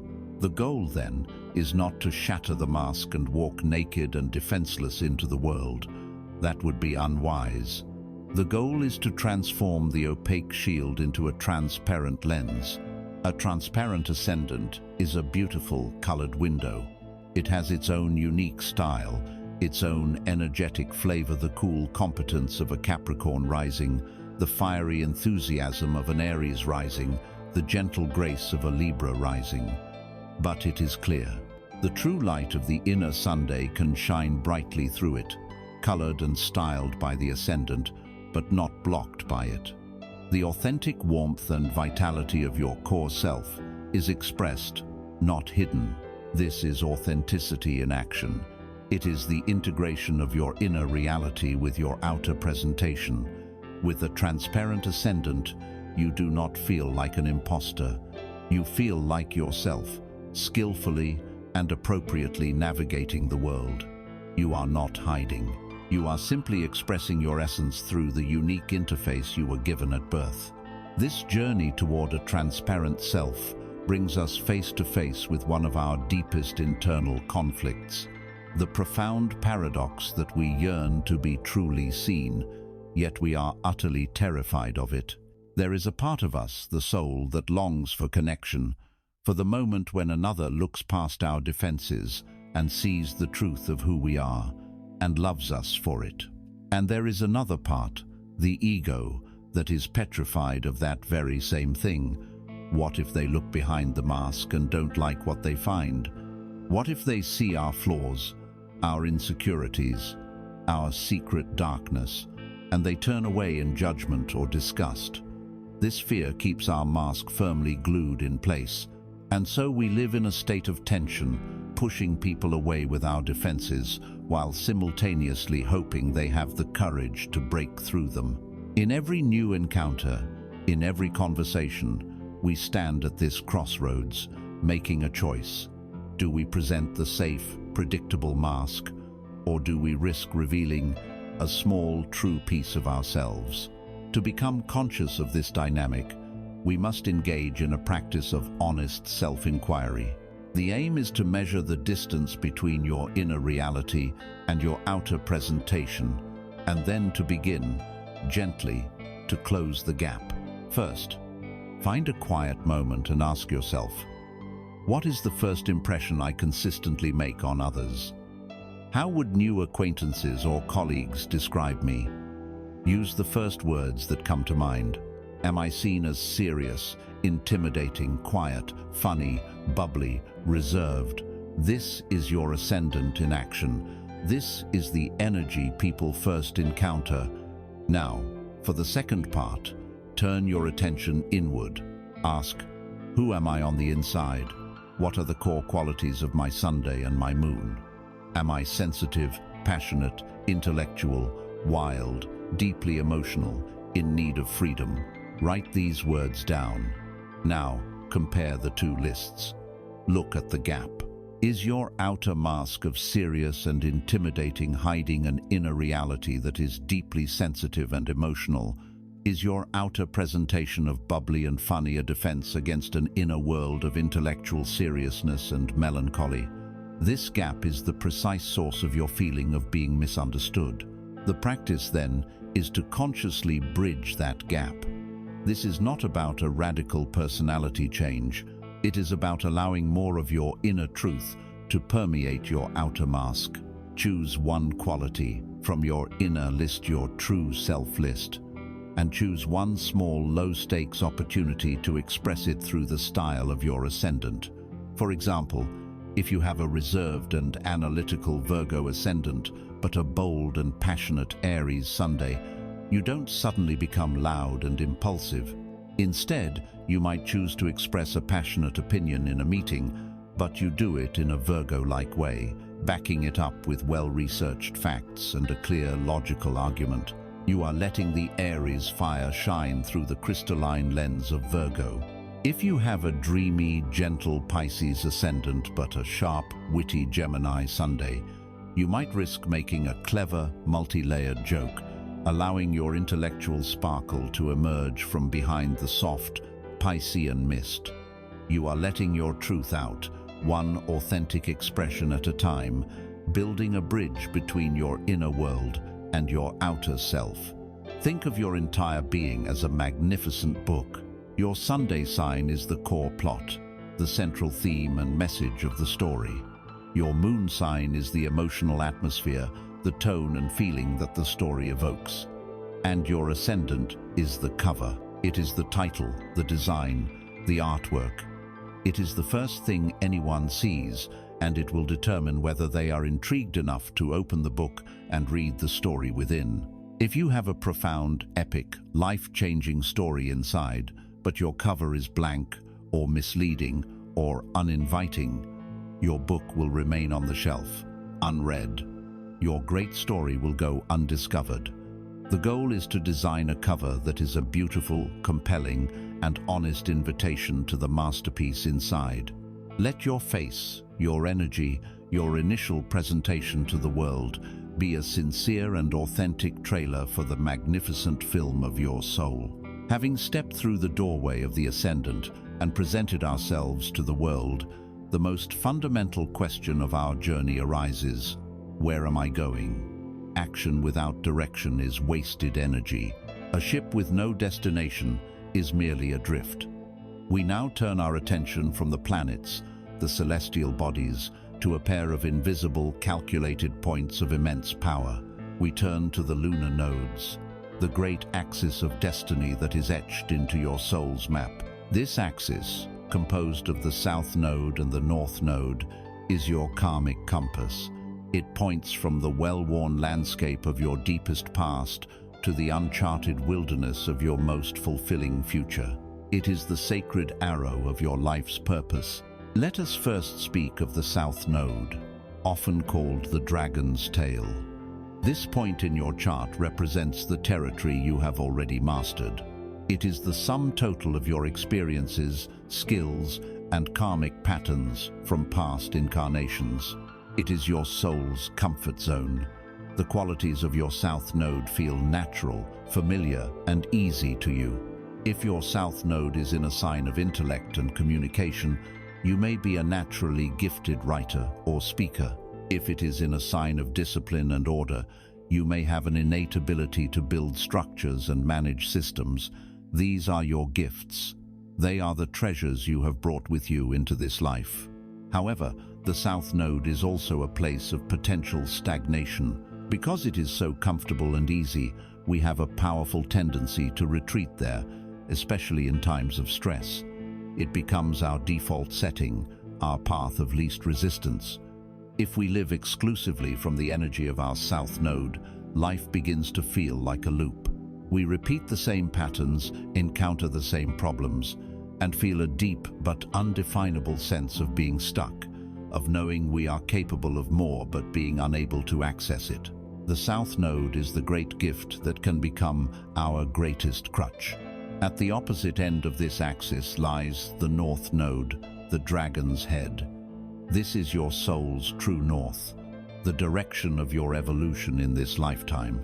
It represents the new skills, the unfamiliar experiences, and the undeveloped qualities that your soul has chosen as its curriculum for growth. Where the South Node is familiar, the North Node feels foreign. Where the South Node is your zone of competence, the North Node is your zone of challenge and often incompetence, at least at first. When you attempt to operate from the energy of your North Node, you may feel clumsy, awkward, and even frightened. If your North Node is in a sign of emotional vulnerability and you have a South Node in a sign of detached logic, the very act of expressing a feeling may feel terrifying and unnatural.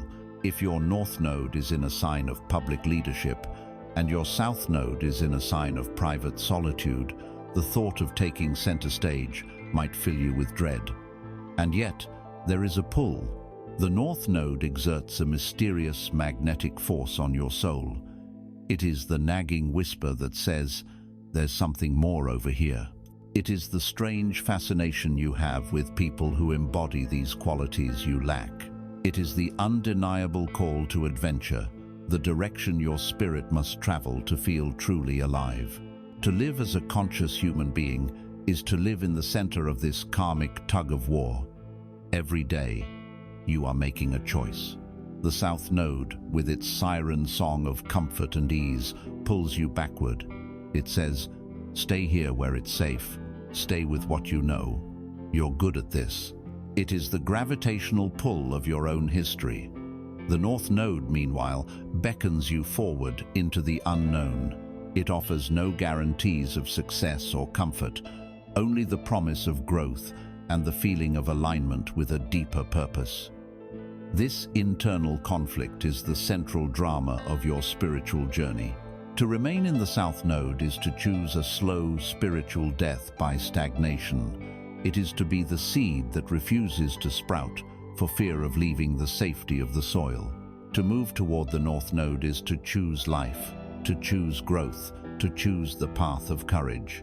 It is to embrace the discomfort of becoming, knowing that this discomfort is the very evidence that you are on the right track. It is the feeling of a muscle stretching and growing stronger. The great secret of the nodal axis, however, is that the goal is not to abandon your South Node. You cannot amputate your own past, nor should you want to. The South Node contains your deepest talents, your most profound wisdom earned over lifetimes. To reject it would be to throw away your greatest treasures. The true path is one of integration. The mission is to consciously take the gifts of your South Node and apply them to the new and challenging territory of your North Node. You are meant to use the mastery of your past to serve the mission of your future.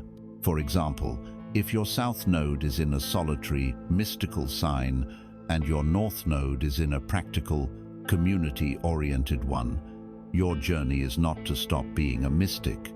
It is to bring your mystical insights out of the cave and into the marketplace, to ground your spiritual wisdom in service to your community. If your South Node is in a sign of rebellion and freedom, and your North Node is in a sign of commitment and partnership, your journey is not to give up your freedom. It is to learn how to be a free and authentic individual within the structure of a committed, loving relationship. You build a bridge from your past to your future, and you walk across it, carrying your treasures with you. Imagine your life's path is a great river. The source of the river, upstream, is your South Node. It is your hometown. You know every rock in the riverbed, every bend in the current. It is familiar, it is nostalgic, and it is easy to simply turn your boat around and paddle back toward it whenever you feel scared. But if you do, you are fighting against the natural flow of the river, and you will never see the ocean. The direction the river is flowing, downstream, is your North Node. It leads toward the vast, unknown, and magnificent sea that is your soul's ultimate destiny. The journey requires that you have the courage to stop paddling against the current.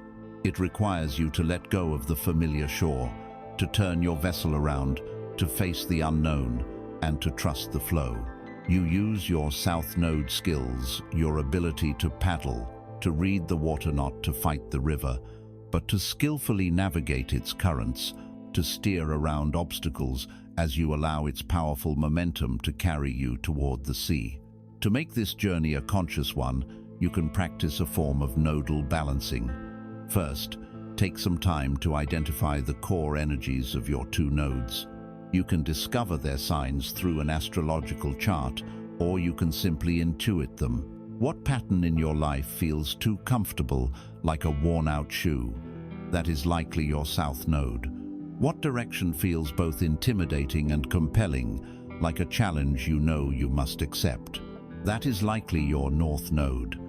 Second, identify one specific habit that is a clear expression of your South Node. Trap the way you use your comfort zone to avoid growth. It could be intellectualizing your feelings, avoiding intimacy, refusing to take responsibility, or any number of patterns. Third, make a commitment to take one small, intentional step in the direction of your North Node each day. It need not be a heroic leap. It is a gentle but consistent course correction. If your North Node requires you to speak up, your practice might be to share one opinion in a meeting. If it requires you to trust your intuition, your practice might be to listen to your gut feeling about one small decision. This is how you reroute your karmic habits. You do it gently, consistently, and with great self-compassion, celebrating the courage it takes to steer your ship, even 1 degree, toward the open sea. This is the path to your destiny. It is not a destination to be reached, but a direction to be lived, moment by moment, choice by choice. Having found our soul's compass with the North and South Nodes, we now have our sacred direction. We know the path we must travel, but what of the terrain itself? What landscapes, cities, and oceans will this journey take us through? We now arrive at the 12 houses of the horoscope, the great wear of your life's story. If the planets are the actors and the signs are their costumes and styles, the houses are the 12 stages upon which the drama of your life unfolds. They are the specific arenas of experience, the real-world contexts where your cosmic energies take form. To understand the houses is to move from the abstract what of your nature to the tangible where of your experience, transforming your life from a series of random events into a purposeful journey through a sacred and meaningful landscape. Let us use the metaphor of a grand theater. Your life is a magnificent play with 12 different sets. The first house is the stage of the self, your personality and physical body. The second is the stage of your personal resources, your money and values. The third is the stage of communication and learning. The fourth, the stage of your home, roots, and family. And so on, through all 12 arenas of human experience. Now, imagine the planetary actors. Fiery, assertive Mars is a very different character than gentle, harmonious Venus. Sober, disciplined Saturn is a world away from expansive, optimistic Jupiter. The signs, as we've learned, dictate how these actors play their roles, but it is the house, the stage itself, that dictates where the most important scenes of your play will take place. Mars, the warrior, on the stage of the 10th house of career, will fight for public achievement. That same Mars on the stage of the 7th house of partnership will fight for, and within, his primary relationships. The energy is the same. The arena of its expression changes everything. This understanding provides a profound answer to one of life's most common and frustrating questions. Why are some areas of my life so easy and flowing, while others are a constant source of struggle and drama? Why does my career seem to take off effortlessly, while my love life is a barren desert? Or why do I have deep, meaningful friendships, but a constant struggle with my finances? The reason is that your cosmic energy, the cast of planetary actors in your play, is not distributed evenly across all 12 stages. In your unique birth chart, some houses will be crowded with planets, creating what is called a stellium.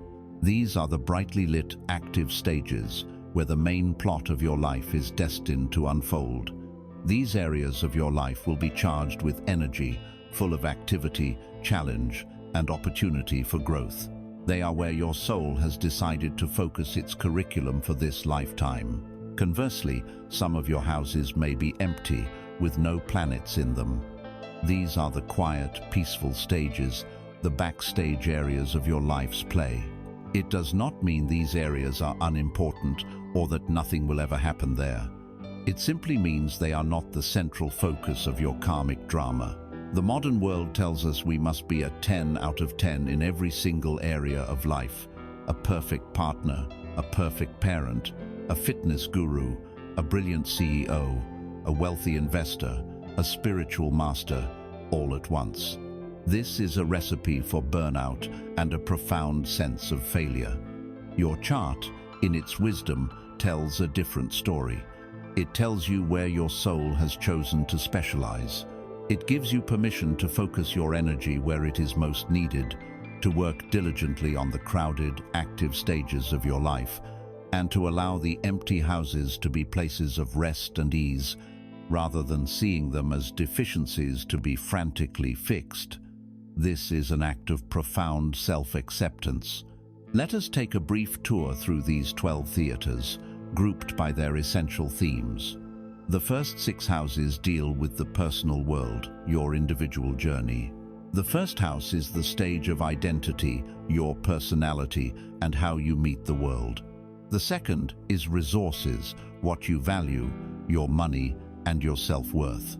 The third is mind, your thoughts, communications, siblings, and immediate environment. The fourth is home, your roots, your family of origin, and your emotional foundation. The fifth is creativity, your self-expression, romance, joy, and children. And the sixth is service and health, your daily work, your routines, and the relationship between your mind and body. The final 6 houses deal with the collective world, your journey in relation to others. The 7th house is the stage of partnership, your one-on-one relationships, both business and romantic. The 8th is transformation, shared resources, intimacy, and the great mysteries of death and rebirth. The 9th is higher meaning, your beliefs, philosophy, long-distance travel, and higher education. The 10th is public life, your career, your reputation, and your contribution to society. The 11th is community, your friendships, hopes, dreams, and your role in the collective. And finally, the 12th house is the stage of the unconscious, your connection to spirit, your hidden strengths and self-undoing patterns, the place of surrender. With this map in hand, you can begin a powerful practice of contemplative inquiry. You don't need to be an astrologer to start this work. You simply need the courage to be honest with yourself. Take a moment now to reflect on your life. Which area feels the most charged? Where is the most energy, for better or for worse? Is it the constant drama and profound love of your primary relationship, the 7th house? Is it the all-consuming ambition and pressure of your career, the 10th house? Is it the deep, often difficult, work you are doing around your self-worth and finances, the 2nd house? Or perhaps it is a profound spiritual journey that feels hidden from the world, the 12th house. Identify the stage where the spotlight seems to be shining brightest in your life. This is where the universe is asking for your attention. This is where your greatest lessons are. Now, if you are so inclined, you can look at your birth chart and see which planetary actors are on that stage. If you see Saturn there, you know your lessons are about discipline, responsibility, and building lasting structure. If you see Uranus there, you know this area of life is destined to be full of sudden changes and breakthroughs. If Venus is there, your lessons are about harmony, value, and attraction. This transforms your life problems into your soul's curriculum, shifting you from a state of victimhood to one of a conscious and engaged student. Ultimately, your birth chart is the blueprint of a great and complex city that is you. The 12 houses are the 12 distinct districts of your city. Your second house is your financial district. Your fourth is your foundational historic residential area. Your 10th is your downtown core with its gleaming skyscrapers of public achievement. Your 12th is the mysterious ancient temple district at the edge of town, full of fog and hidden treasures. For too long, you may have been living like a lost tourist in your own city, wandering confusedly, feeling frustrated that the quiet residential streets aren't more like the bustling financial center. But now you have the map. You can become the conscious city planner of your own life. You can see where your energy is naturally concentrated.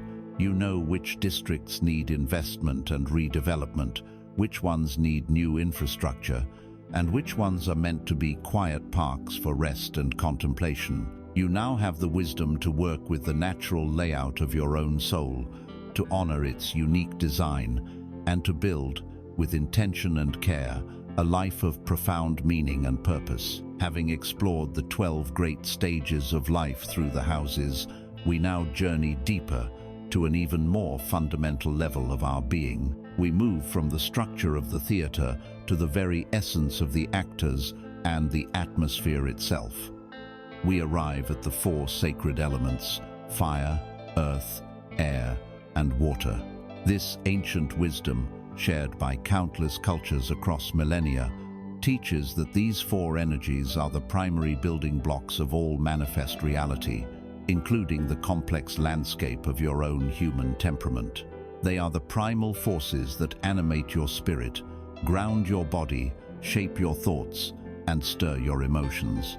To understand your own elemental balance is to hold the key to self-knowledge and to begin the great work of becoming a whole and integrated human being. Let us first feel the energy of fire, the element of spirit and will. Its signs are Aries, Leo, and Sagittarius.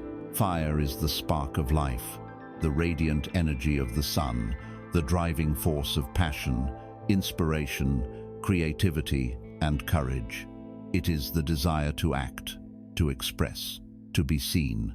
In a person with strong fire, you see enthusiasm, confidence, and a natural charisma that inspires others. Fire is the energy that takes risks, embraces adventure, and pushes forward into new territory. But its shadow can be just as potent. Unchecked, the flame of fire becomes a destructive wildfire of arrogance, impatience, anger, and ego. It burns too brightly, leading to burnout and exhaustion.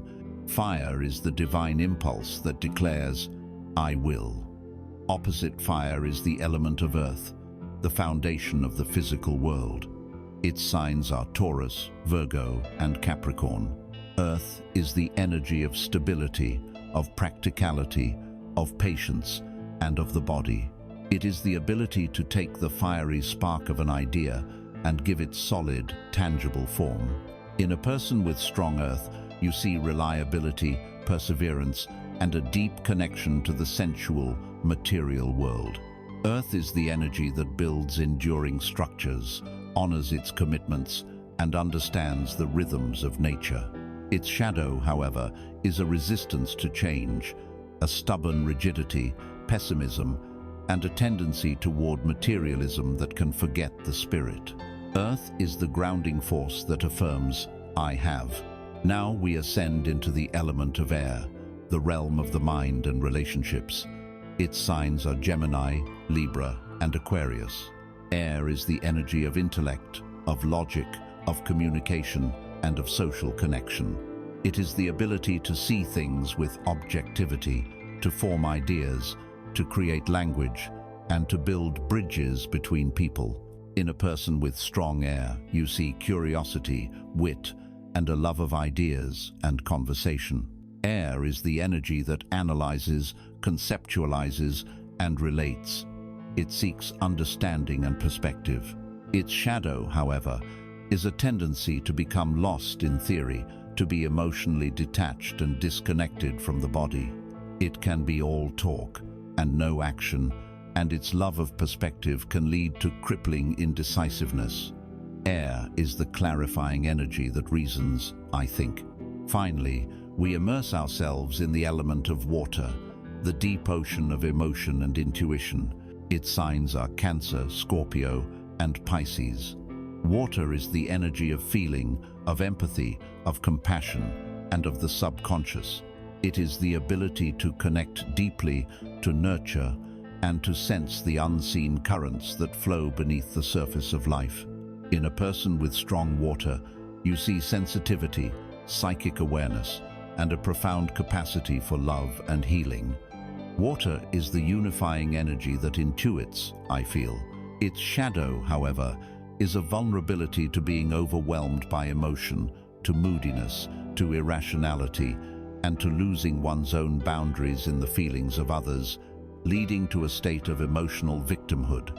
In a perfectly balanced being, these four elements exist in a state of dynamic harmony. However, for most of us, our birth chart and our life conditioning have led us to favor some elements and neglect others. This elemental imbalance is a primary source of our deepest frustrations. Do you know the person who is brilliant, full of incredible ideas and able to talk about them with infectious passion, strong air and fire, yet who can never seem to make any of them happen in the real world? They lack the grounding energy of Earth. Their magnificent castles remain forever in the air. Do you know the person who is deeply compassionate, practical and hardworking, strong water and earth, yet who struggles to articulate their needs or to see their situation from a different perspective? They lack the clarifying energy of air. They are stuck in their feelings and their routine, unable to find a new way forward. This is the pain of imbalance. We are trying to live a full life with only 2 or 3 of the 4 essential ingredients. Life, in its profound wisdom, will not allow us to remain imbalanced forever. It will consistently place us in situations that demand we develop our weakest element. This is the source of so much of our internal conflict. The detached, airy intellectual suddenly finds himself overwhelmed by a profound grief that shatters his logic, forcing him to learn the language of water. The practical, earthy realist, who believes only in what she can see and touch, finds herself swept up in a spiritual awakening that defies all rational explanation, a powerful lesson in fire and water. The passionate, fiery go-getter who is used to making things happen through sheer force of will is suddenly faced with a situation that requires immense patience and attention to tedious detail, forcing him to cultivate the energy of Earth. Our first instinct is to resist these lessons. We try to solve our water problems with air logic. We try to solve our earth problems with fire impatience. And so we suffer, fighting against the very curriculum our soul has designed for its own wholeness. The conflict ends when we have the humility to admit that our dominant approach is not working and have the courage to begin cultivating the unfamiliar energy that life is asking of us. You can begin this great work of balancing today through conscious and intentional practice. First, take a moment to honestly assess your own temperament. Which of the 4 elemental descriptions resonates most strongly with you? Which feels the most foreign? Are you a person of action, fire, of practicalities, earth, of ideas, air, or of feelings, water? Once you have a sense of your weakest, most neglected element, you can begin to consciously nourish it through small, daily activities. If you are lacking earth, the practice is to get back into your body and the physical world. Walk barefoot on the grass, spend time in a garden, cook a meal, paying close attention to the textures and smells of the ingredients. Organize a messy drawer. The goal is to connect with the tangible. If you are lacking water, the practice is to create space for your emotions. Take a long bath, sit by a lake or the ocean. Listen to a piece of music that moves you to tears and let them flow without judgment. Spend quality time with a loved one, focused on deep, empathetic listening. The goal is to honor your feeling nature. If you are lacking fire, the practice is to activate your will. Engage in some form of vigorous exercise that makes you sweat. Do something competitive in a playful spirit. Take one small, bold action that you've been afraid to take. Light a candle and meditate on your deepest passion. The goal is to awaken your inner spark. If you are lacking air, the practice is to stimulate your mind. Read a book on a topic you know nothing about. Write down your thoughts in a journal. Call a friend for a stimulating conversation about new ideas. Go to a new part of town and simply observe people. The goal is to seek fresh perspective. Think of your soul as a fertile garden plot. For anything to grow, all four elements must be in harmony. Earth is the rich, dark soil itself, the foundation that gives stability to the roots. Without it, nothing can be planted. Water is the life-giving rain and irrigation, nourishing the seeds and allowing for the flow of nutrients. Without it, the garden becomes a desert. Fire is the brilliant sunlight, providing the warmth and raw energy that fuels photosynthesis and creates passionate, vibrant blossoms. Without it, the garden is dark and lifeless. And air is the atmosphere, the space, the gentle breezes that carry the seeds and allow for pollination and the exchange of gases. Without it, the garden suffocates. You are the tender of this inner garden. It is your sacred duty to ensure that it is receiving the right balance of all four of these life-giving forces. By doing so, you move from a state of inner conflict and imbalance to one of profound wholeness, creativity, and strength. You become a living embodiment of elemental harmony. Having balanced the fundamental energies of our being with the four elements, we have brought a sense of harmony to the known rooms of our inner house. But every house has a basement, every castle has a dungeon. We must now take a deep breath, light a candle of courage, and descend the stone steps into the darkness beneath the floorboards. We are entering the realm of the shadow, the sacred and terrifying territory of Pluto. This is the most challenging, and therefore the most rewarding, part of the inner journey. It is the work of facing the parts of ourselves we have disowned, denied, and cast into darkness. For it is here, in the cellar of the psyche, that our most potent treasures are buried. What is this shadow? It is not, as is often assumed, a synonym for evil. It is, in the language of the psychologist Carl Jung, the disowned self. From our earliest days, we are taught that certain parts of our personality are acceptable and others are not. A sensitive young boy who loves poetry might be told that boys don't cry and that he should be tough. To survive and be accepted, he pushes his tender emotional nature into the darkness of the shadow. A powerful, assertive young girl with natural leadership qualities might be told she is bossy and unladylike. To be loved, she represses her ambition and her power, casting them into the shadow. We all do this. We take our anger, our vulnerability, our sexuality, our ambition, our wildness, our neediness, any part of our full humanity that is deemed unacceptable by our family or society, and we lock it away in the cellar. But these energies do not disappear. They are alive, and what is locked in the dark does not sleep peacefully. It festers, it mutates, it grows resentful. This disowned self does not remain quietly in the basement. It finds ways to seep up through the floorboards, sabotaging our lives in ways we cannot comprehend. The shadow is the force behind the inexplicable self-destructive act, the slip of the tongue that reveals a hidden resentment, the sudden mood swing that comes from nowhere. Its most common and most powerful manifestation, however, is projection. Because the ego cannot bear to see the shadow in itself, it develops a powerful psychic mechanism to see it everywhere out there. The qualities we have disowned in ourselves are the very qualities that we will have the most intense, irrational, and judgmental reactions to in other people. The man who has disowned his own vulnerability will be filled with contempt for what he sees as weakness in others. The woman who has repressed her own anger will be incandescent with rage at another woman's assertiveness, calling it aggression. The person who denies their own need for attention will be endlessly critical of anyone they perceive as an attention seeker. Your shadow is a powerful projector, and the world becomes its screen. Pay close attention to who and what you judge most harshly.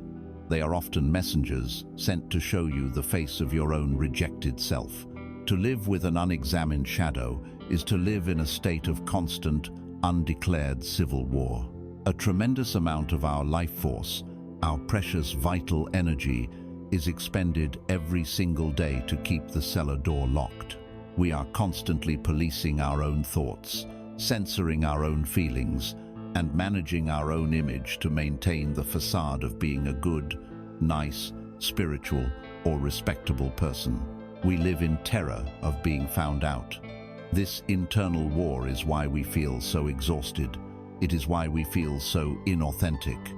We are spending more energy holding ourselves back than moving ourselves forward. The internal conflict is between the pristine, idealized self-image that our ego wants to maintain and the messy, complex, and undeniable truth of our full humanity. The ego wants to be pure light, but a being of pure light casts no shadow and therefore cannot exist in the real world. To be whole is not to be perfect. It is to be complete, and completeness, by definition, includes both the light and the dark. This is the great Plutonian reframe, the core message of all deep transformation. There is gold in the darkness. The parts of yourself that you fear the most are the very parts that hold the keys to your greatest power. When you disown your anger, you don't become peaceful. You become powerless, unable to set and defend your boundaries. When you disown your ambition, you don't become humble. You become aimless, unable to manifest your purpose. When you disown your sadness, you don't become happy. You become numb, unable to feel the depths of love and connection. Shadow work, the sacred work of Pluto, is not about eliminating the dark parts of yourself. It is the courageous process of reclaiming them. It is about descending into the cellar, not with a sword to slay the monsters, but with a lamp of awareness to see what is truly there. It is about finding that frightened, rejected anger and teaching it how to become healthy, assertive passion. It is about finding that shamed ambition and purifying it into focused, life-affirming purpose. It is the holy act of retrieving the lost fragments of your own soul. To begin this profound work, you must learn to use your own projections as a guide. You must practice the art of projection reflection. This requires radical honesty and immense courage. The practice is this: whenever you feel a strong, disproportionate, and charged negative reaction to another person, pause. Notice the intensity. It could be rage, disgust, searing judgment, or deep irritation. This emotional charge is the signal. It tells you that your shadow has been triggered. In that moment, ask yourself the first question: what specific trait in this person is activating this feeling in me? Be precise. Is it their arrogance, their laziness, their victimhood, their loudness? Once you have identified the trait, take a deep breath and ask the second, unthinkable question. Turn the pointing finger of judgment back toward yourself. Ask, with a genuine desire to know, where do I do that? In what way, perhaps a more subtle way, do I exhibit this same trait? Or, what part of me is terrified of being seen as having this trait? And finally, ask the third question: what is the hidden gift, the gold, within this shadow quality that I have been rejecting? For example, behind arrogance may be the gift of self-confidence. Behind laziness may be the wisdom of knowing when to rest. Behind loudness may be the power of fearless self-expression. This practice is not comfortable. Your ego will fight it fiercely. But if you persist, you begin to withdraw your projections from the world. You stop blaming others for your own inner state. You start taking back your power. This is the journey of facing the dragon. We spend our lives running from the dragon of our shadow or pretending it doesn't exist. The heroic path is to stop running, turn around and walk toward it. You believe the dragon is a terrifying monster that will devour you, but as you approach it, not with judgment but with compassionate awareness, you make a startling discovery. The dragon is not a monster at all. It is a fierce and powerful guardian, and what it has been guarding with all its fiery might is your most precious treasure, your own wholeness, your own authentic power, your own untamed soul. To befriend your dragon is to integrate your shadow. It is the ultimate act of courage and the only path to becoming the powerful, authentic, and complete being you were born to be. After descending into the Plutonian underworld to face the shadow, we emerge with a new understanding of the hidden contents of our soul. This brave work is the first step in clearing our deepest debts. Now, we must look at the universal law that governs all debts, all consequences, and all harvests. We must face the great arbiter of cause and effect, the celestial accountant, Saturn, in his role as the Lord of Karma.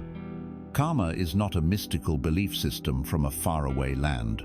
It is a fundamental, impersonal, and inescapable law of the cosmos, as real and as constant as gravity. It is the law that states that for every action, there is an equal and opposite reaction. Every cause has an effect. Every seed bears fruit after its own kind. And Saturn is the master of time who ensures that all effects are eventually returned to their cause, that all accounts are balanced. One of the greatest obstacles to human happiness is the pervasive belief in our own victimhood. We see ourselves as passive recipients of life's fortunes and misfortunes. When things go well, we call it good luck. When things go wrong, we look for someone or something to blame. We blame our parents, our partners, our society, our government, the economy. We ask, why is this happening to me? This question, though understandable, is born from a profound illusion. It positions us as the powerless center of a hostile or indifferent universe. It is the cry of the victim, and to live as a victim is to live in a self-imposed prison of powerlessness. If your circumstances are always someone else's fault, then you have, by definition, no power to change them. You are simply waiting for the world to change, for others to behave differently, for your luck to turn. This is a hopeless and disempowering state of being. Saturn, in its severe wisdom, arrives to shatter this illusion. It teaches us that life is not happening to you. It is responding from you. The universe is not a judge delivering a sentence. It is a mirror reflecting your own face. Karma is not a punishment for your sins. It is simply the feedback from your own creative energy. If you touch a hot stove, the burn you receive is not the stove's revenge. It is a direct, impersonal, and educational consequence of your action.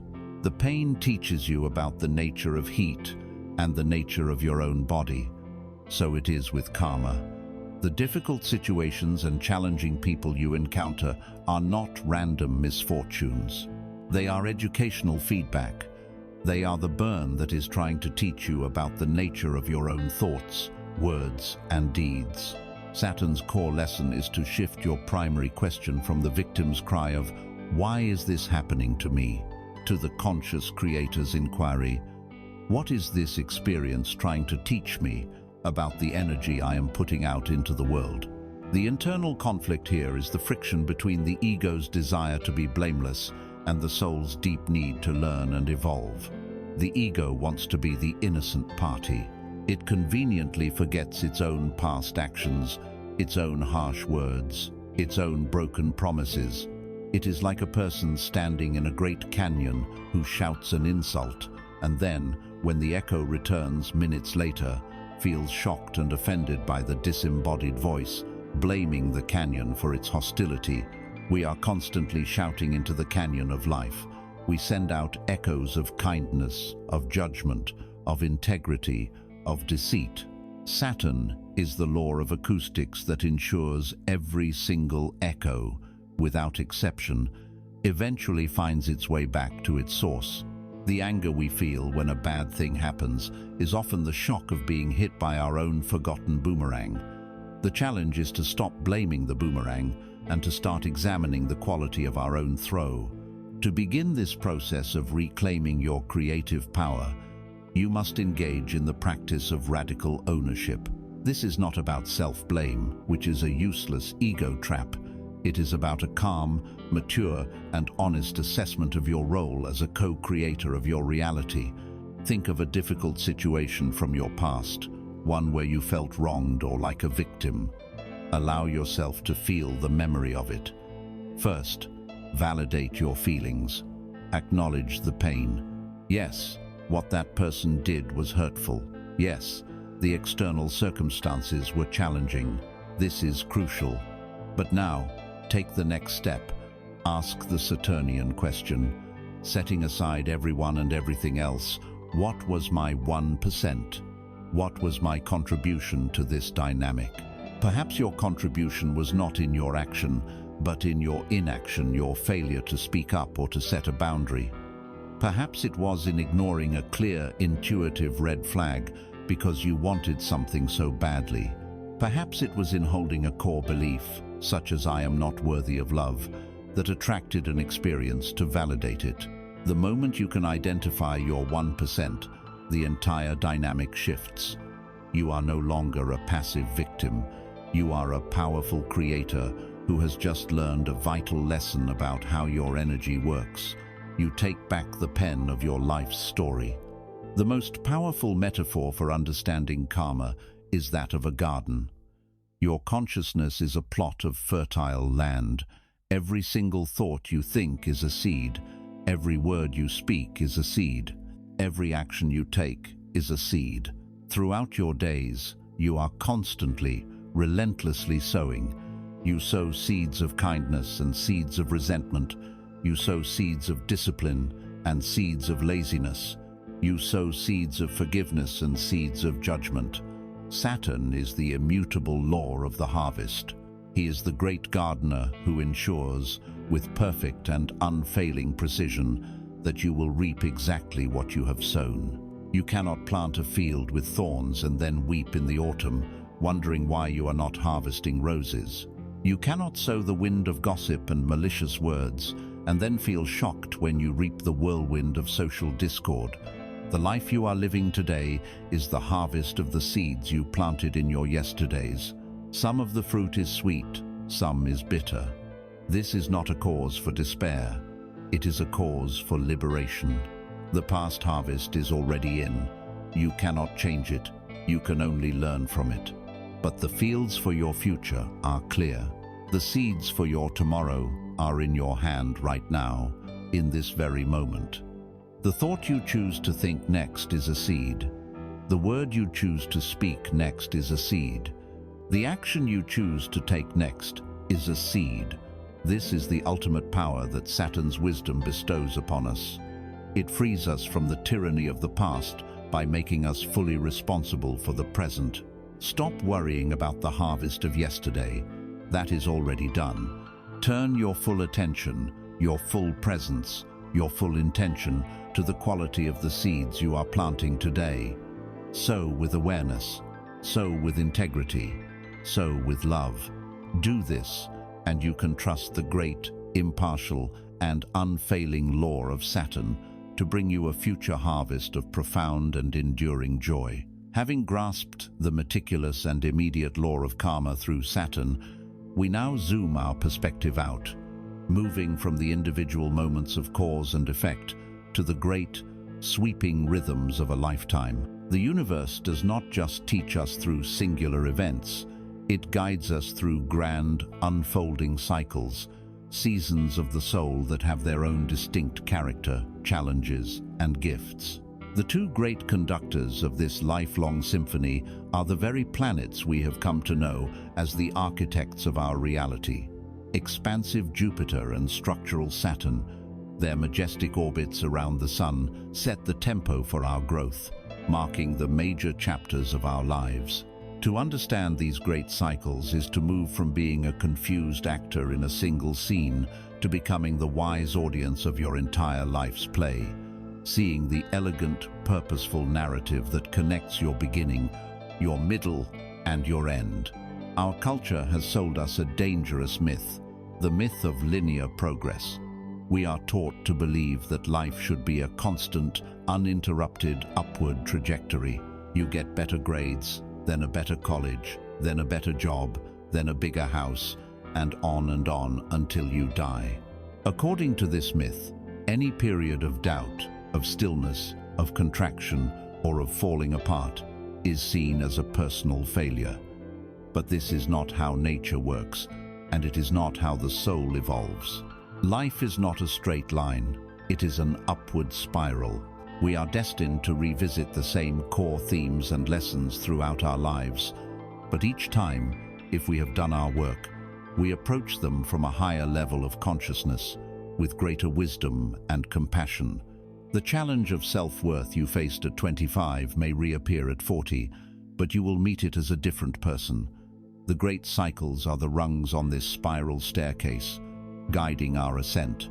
Let us first feel the rhythm of Jupiter, the great beat of expansion. Jupiter takes approximately 12 years to orbit the Sun, meaning it returns to the place it was at your birth at ages 12, 24, 36, 48, 60, and so on. These Jupiter returns are cosmic new years. They mark the beginning of a new 12-year chapter of growth, opportunity, and learning. Think back to your life around these ages. Age 12 marks the threshold of adolescence, a great expansion from the world of the child into the world of the self. Age 24 is often a time of true entry into adulthood, finishing education, starting a first serious career, and asking, "What do I believe in?" Age 36 often brings a new wave of confidence and expansion in one's career and personal philosophy. These are times when the universe seems to open doors, when a sense of optimism and faith pervades our lives. It is the great inhale of the cosmic breath. But life cannot be a constant inhale. To live, we must also exhale. This is the rhythm of Saturn, the great beat of contraction and maturation. Saturn's cycle is longer, approximately 29.5 years. This leads to the most famous and formative transit in all of astrology, the Saturn return, which occurs for everyone between the ages of roughly 27 and 30. If your 20s were a time of experimentation, your Saturn return is life's final examination for that period. Saturn, the master builder, comes to inspect the foundations of the life you have created for yourself. It asks a series of stern, non-negotiable questions. Is this career authentic to you, or did you choose it to please someone else? Is this relationship built on a solid ground of mutual respect and responsibility, or is it a fantasy? Are you taking ownership of your life, or are you still blaming the world for your problems? Any part of your life built on a weak or inauthentic foundation will be put under immense pressure during this time. For many, it feels like a crisis, but it is not a punishment. It is a cosmic blessing, a profound opportunity to tear down what is false and rebuild your life on a foundation of truth and integrity before you enter the next great chapter. A second Saturn return around age 58 marks a similar transition, the graduation into true elderhood and wisdom. The internal conflict of this cyclical life arises when our personal desires are out of sync with the cosmic season we are in. We are in a deep Saturnian winter, a time for introspection, hard work, and letting go. But we are still trying to force the Jupiterian blossoms of a new beginning. We feel frustrated, blocked, and cursed by fate, when in fact we are simply trying to plant seeds in frozen ground, or we are in a bountiful Jupiterian summer with opportunities falling like ripe fruit all around us. But we are so trapped in a Saturnian mindset of fear and scarcity that we fail to see them or reach out and take them. The wisdom of the cycles lies in learning to discern the season. Are you in a season of building or a season of release? a season of learning or a season of teaching, a season of outward action or a season of inward contemplation. To know the season is to know what is required of you.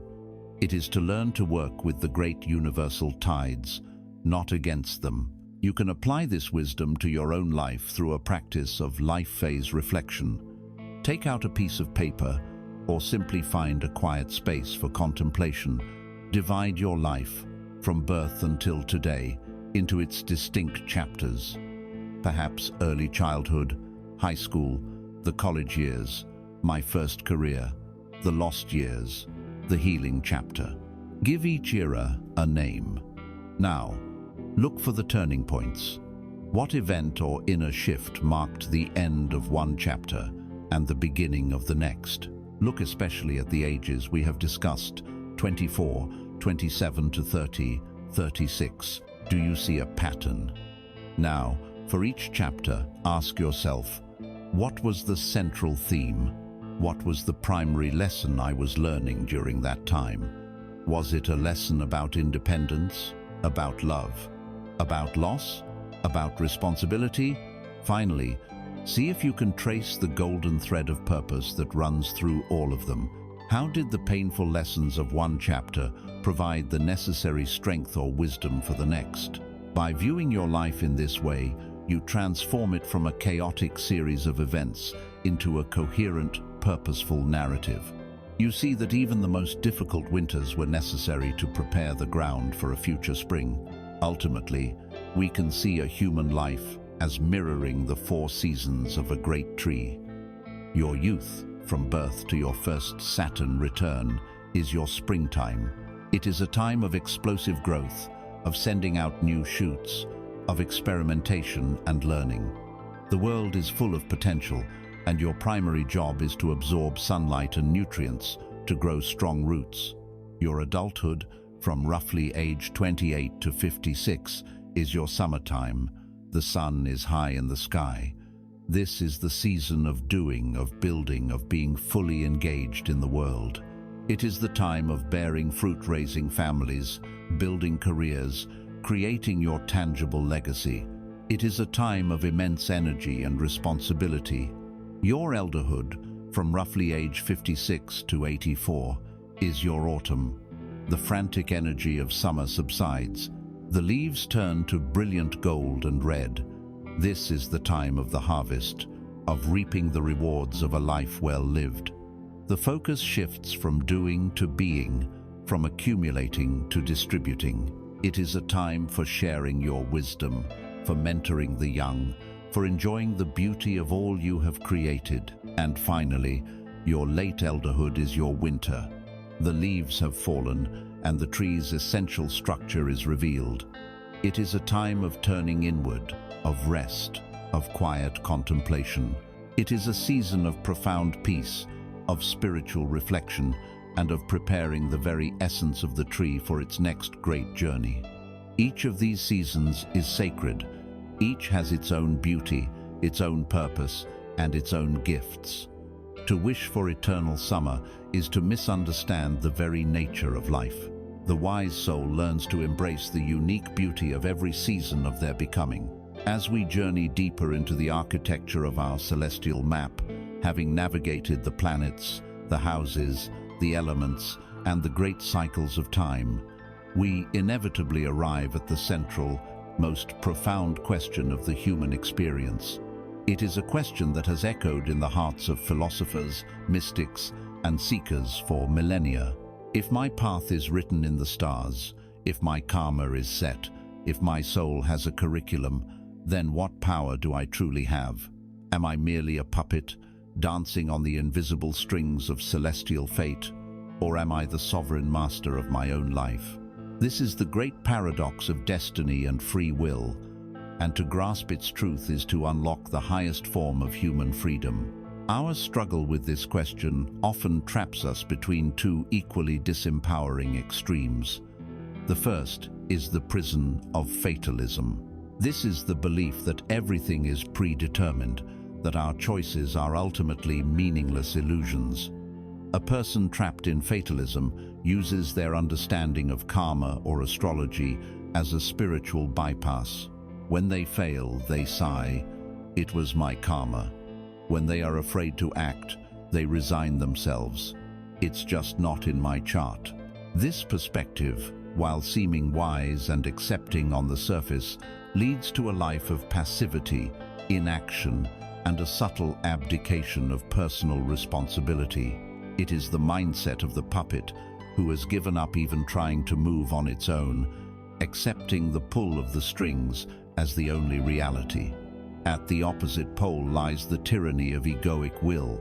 This is the modern belief, taken to a toxic extreme, that you are 100% in control of everything, that you can and should manifest a perfect, painless life through sheer force of positive thinking. This perspective denies the existence of a soul contract, of karma, of larger cosmic cycles, and even of simple human limitation. It leads to a profound and painful form of self-blame. If you get sick, you didn't think positively enough. If you face financial hardship, you didn't manifest correctly. This tyrant of will turns you into a cruel god of your own small universe, a god who must blame itself for every drought and every storm. The truth, as is often the case in matters of the soul, is not a simple either or, but a sublime and powerful both. And you are not a puppet, and you are not an omnipotent god. You are a co-creator, engaged in a sacred dance with destiny. The most powerful metaphor to understand this relationship is that of a card game. Your birth chart, with all of its placements, aspects, and potentials, is the hand of cards you are dealt the moment you are born. You do not choose these cards. They are the givens of your life, your genetic makeup, your family of origin, the country and time of your birth, the core lessons your soul came here to learn, the innate talents and the ingrained challenges. This is your destiny, your fate. You cannot trade your hand for another. Free will, however, is the infinite number of ways you can choose to play that hand. A master player with a seemingly bad handful of challenges and difficult aspects can play with such skill, courage, and wisdom that they achieve a life of profound meaning and success. Conversely, a novice player with a perfect hand of easy aspects and talents can play their cards so foolishly and unconsciously that they squander all of their potential. Do not curse your cards. Do not waste your precious life wishing you had been dealt a different hand. Your sacred task is to become the most masterful player of the unique and specific hand that you have been given. The stars incline, they do not compel. This is a truth to be lived, not just intellectually understood. And the way to live it is to shift your focus from what you cannot control to what you can. I invite you to a simple but life-altering practice. Visualize two concentric circles. The inner circle is your circle of direct control. Inside this circle are the things you have absolute sovereignty over in this very moment. Your attitude, your breath, your response to an event, rather than your initial reaction. The thoughts you choose to cultivate, the words you choose to speak, the small 2-minute action you can take right now. This circle may seem small, but it is the realm of your infinite power. Outside of it is the second, larger circle, your circle of no control. In this circle lies the past, the future, other people's opinions and choices, the global economy, the weather, and the great cosmic cycles like your Saturn return. We spend the vast majority of our life force in a state of anxious worry about this outer circle, a circle over which we are fundamentally powerless. The practice of enlightened free will is to consciously withdraw your energy, your focus, and your anxiety from the outer circle, and to pour 100% of your creative power into mastering the inner circle. Be the absolute master of your attitude, your responses, and your actions. By doing so, you will find that the outer circle, the world of circumstance, begins to magically rearrange itself around your new, empowered center of gravity. Let us explore this with one final metaphor. You are the captain of a great ship, and your soul is the vessel itself. Your free will is your hand on the ship's wheel. Your chosen destination is the fulfillment of your North Node path. Now, what is your birth chart? Your chart is the ultimate navigational toolkit. It is the map of the seas, showing the continents and the hidden reefs. It is the detailed weather forecast, predicting where the storms of life are most likely to occur. It is the almanac of tides and currents, revealing the great collective forces that will pull on your ship. A foolish captain ignores the forecast.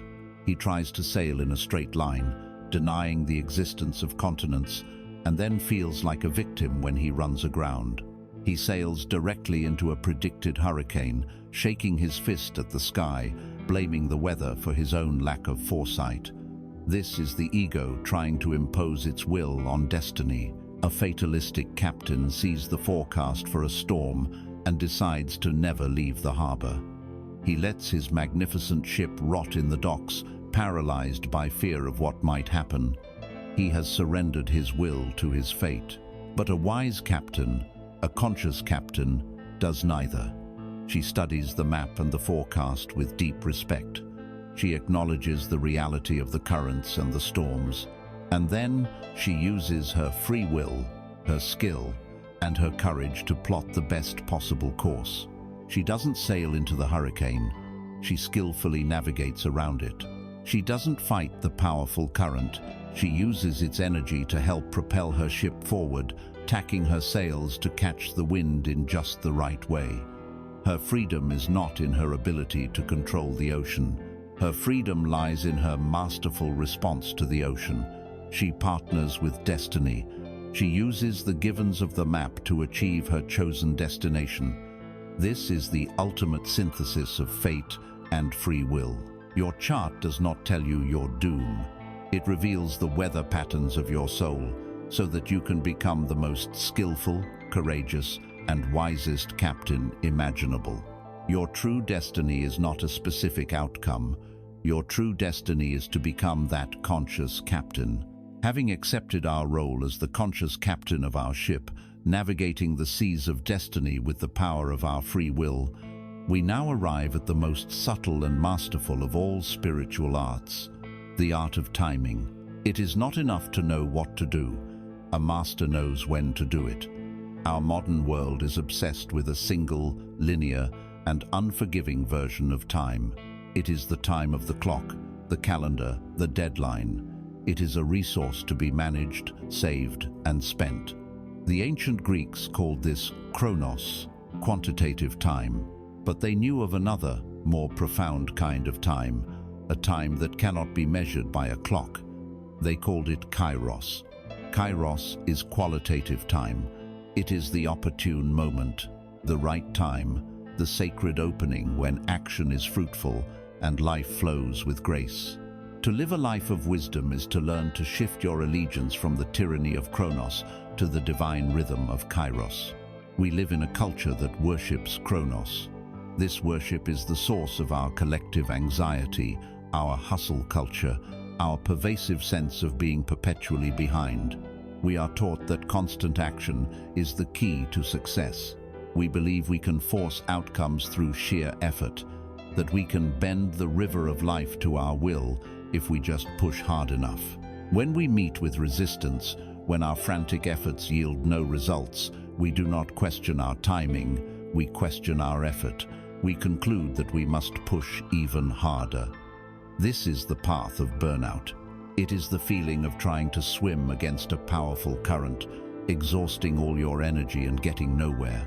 It is the frustration of knocking on a door that is clearly locked, and instead of waiting or looking for another door, we try to break it down with our shoulder, leaving us bruised and defeated. Life under the tyranny of Chronos is a life of force, not power. It is a life out of sync with the natural flow of the universe. Kairos, on the other hand, is a moment of pure grace. It is the rightness of time. It is the moment when the door you were waiting for swings open on its own. It is the lucky break that you suddenly receive after a long period of quiet effort. It is the feeling of flow, when your actions become effortless and immensely effective, when the universe seems to conspire in your favor. These are not random events, they are kairos moments. Learning to recognize kairos is learning to become a student of cosmic weather.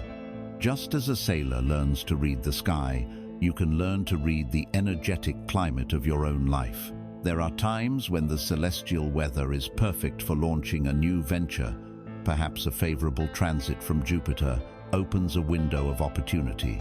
There are other times when the weather calls for staying in port and mending your nets. Perhaps a challenging Saturn transit is a kairos moment for quiet consolidation, not bold expansion. To insist on sailing in a hurricane is not courageous, it is foolish. To recognize the signs, to honor the season you are in, and to act in harmony with the prevailing energies that is the signature of a master.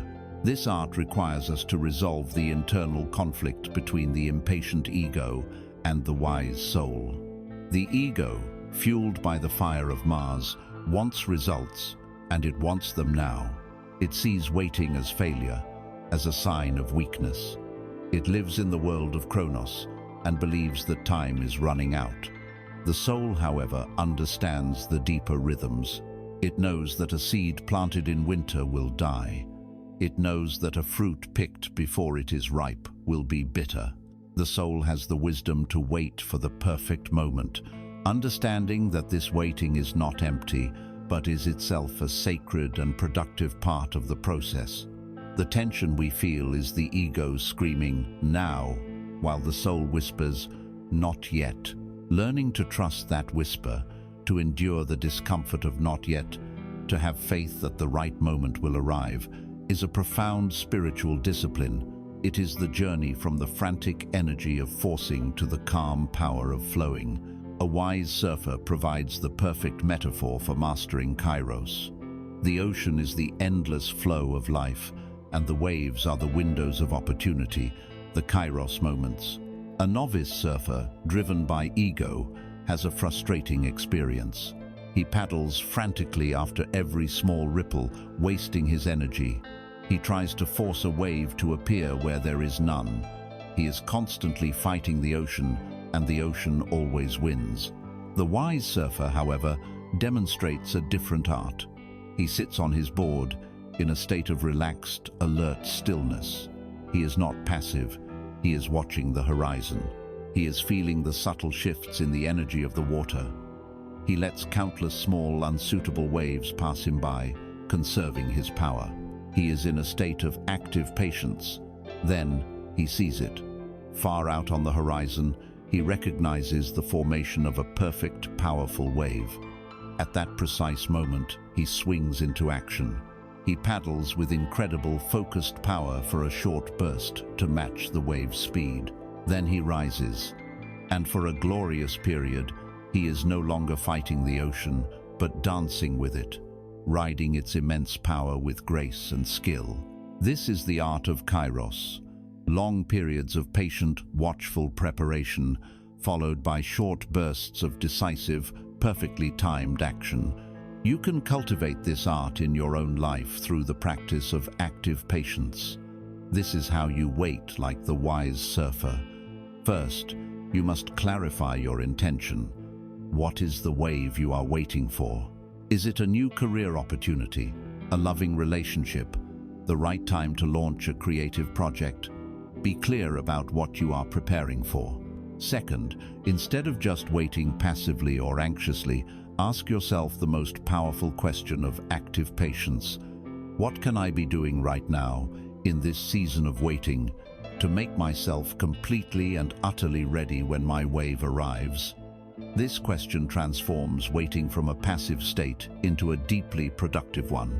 Perhaps the answer is to learn a new skill, to get your finances in order, to heal the wounds of a past relationship, to get your body strong and healthy, to build your website, to write your proposal. This is not wasting time. This is the essential work of preparation. You are tilling the soil before spring. You are sharpening your tools. You are waxing your surfboard. You are making yourself a worthy and ready vessel for the opportunity you seek. When you live this way, you make peace with time. You understand that the periods of waiting and preparation are just as valuable as the periods of action and manifestation. You stop seeing closed doors as personal rejections and begin to see them as divine protection, as the universe's way of saying, "Not yet, you're not ready," or "A better door is just down the hall." Keep preparing. When your Kairos moment finally arrives, you will not be caught by surprise. You will be ready. Your patient preparation will meet the divine opportunity, and the result will be what the unconscious world calls luck or a miracle. But you will know the truth. You will know that it was the inevitable result of your mastery of time, the beautiful and harmonious outcome of your sacred dance with the universe. Having learned to dance with the sacred rhythm of Kairos, we now arrive at the secret that makes such a dance possible. We move from the question of when to act to the question of how to be. How do we align ourselves so completely with the flow of life that we can recognize the perfect moment when it arrives?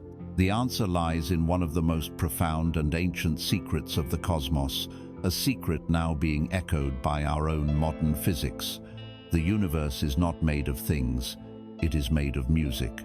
Everything, from the most distant star to the most fleeting thought, is energy, and all energy is vibration. Every object, every person, every emotion has a unique resonant frequency. The planets are not just physical spheres, they are great cosmic tuning forks, humming with the immense silent music of their archetypal energy. And you, in your own being, are both a receiver of this music and a powerful transmitter of your own. To understand this is to move beyond simply reading your life's map, and to begin, instead, to consciously compose its symphony. Think of the universe as a silent, cosmic orchestra. Each of the great celestial bodies plays a foundational note. Saturn broadcasts the deep, resonant frequency of structure and reality. Venus sings the harmonious frequency of love and beauty. Mars radiates the sharp, energetic frequency of action and will. The ever-changing aspects between the planets, the trines, the squares, the oppositions are the complex chords they play together, creating the shifting, energetic music of our days and years. Now, see yourself within this orchestra. You are not merely an audience member. You are a living, breathing instrument, and the song you play is determined by your inner state. Your thoughts are the melody lines, quick and articulate. Your emotions are the deep, resonant harmonies that give the music its feeling and power. Every moment of every day, you are broadcasting a frequency. You are playing a song. Is it a song of anxiety and fear? A song of gratitude and peace? A song of resentment and lack? Or a song of love and abundance? You must be honest with yourself, for the universe hears not what you say you want, but the actual music you are emitting. This is the true mechanism behind what many call the law of attraction. It is more accurately described as the law of resonance. Like attracts like. A tuning fork vibrating at the note of C will cause another, nearby C tuning fork to begin vibrating spontaneously, but it will have no effect on a fork tuned to G. In the same way, your personal frequency acts as a powerful energetic magnet, drawing toward you the people, circumstances, and experiences that are in resonance with your inner state. This is not a mystical fancy. It is something you have felt intuitively your whole life. You have walked into a room and felt good vibes or bad vibes. You have met someone and felt an instant click of rapport or an immediate feeling of dissonance. You are perceiving, on a subconscious level, the resonance or lack thereof between your energy field and theirs. When you are vibrating with the frequency of anxiety, you will notice more things in your environment to be anxious about. You will attract the attention of other anxious people. You will interpret neutral events through the lens of fear. When you are vibrating with the frequency of gratitude, you will notice countless small blessings. You will attract generous and kind people. You will see opportunity where others see only lack. Your inner state is the tuning fork that activates the corresponding reality in the world around you. The internal conflict that arises from this law is the source of immense frustration for so many on a spiritual path. The conflict is wanting one reality while being in the frequency of another. You want to experience financial abundance, but your every thought and feeling is broadcasting the frequency of scarcity, worry, and not enough. You yearn for a loving partnership, but your energetic song is a lament of loneliness, distrust, and fear of being hurt. You pray for peace, while your inner world is a chaotic storm of anxious thoughts. This is like trying to listen to a classical music station while your radio dial is firmly tuned to static. You can't understand why you aren't hearing the music. You might even shout at the radio, begging it to play the symphony. But the radio can only play the frequency it is tuned to. Affirmations and positive thinking alone are often not enough, because they are only operating at the level of thought. The deeper, more powerful frequency is your emotional state, the vibration of your body and your heart. You cannot fool the universe. You cannot whisper a thought of "I am worthy" while your heart is screaming the feeling of "I am not." The universe will always respond to the louder, more powerful broadcast. The most empowering realization on this path is that you are the one in control of the dial. You are the radio operator. The universe is already broadcasting on all channels simultaneously. The frequency of perfect, profound peace is available right now. The frequency of ecstatic joy is available right now. The frequency of boundless love and abundance is available right now. So are their opposites. The broadcast is complete. It lacks nothing. Your work is not to change the broadcast. Your work is to change your receiver. Your work is to learn how to consciously, deliberately, and consistently tune yourself to the frequency of the reality you wish to inhabit. This is the ultimate creative act, to become a conscious creator of your own vibration. To do this, we move beyond thinking and into feeling, into the practice of frequency meditation. This is the art of tuning your instrument. First, choose the frequency you wish to embody. Do not be vague. Pick one clear, powerful quality. Let us choose deep peace. Now, find a quiet space. Close your eyes. Do not just think the words deep peace. Instead, ask your body and your memory, when have I felt a moment of true peace?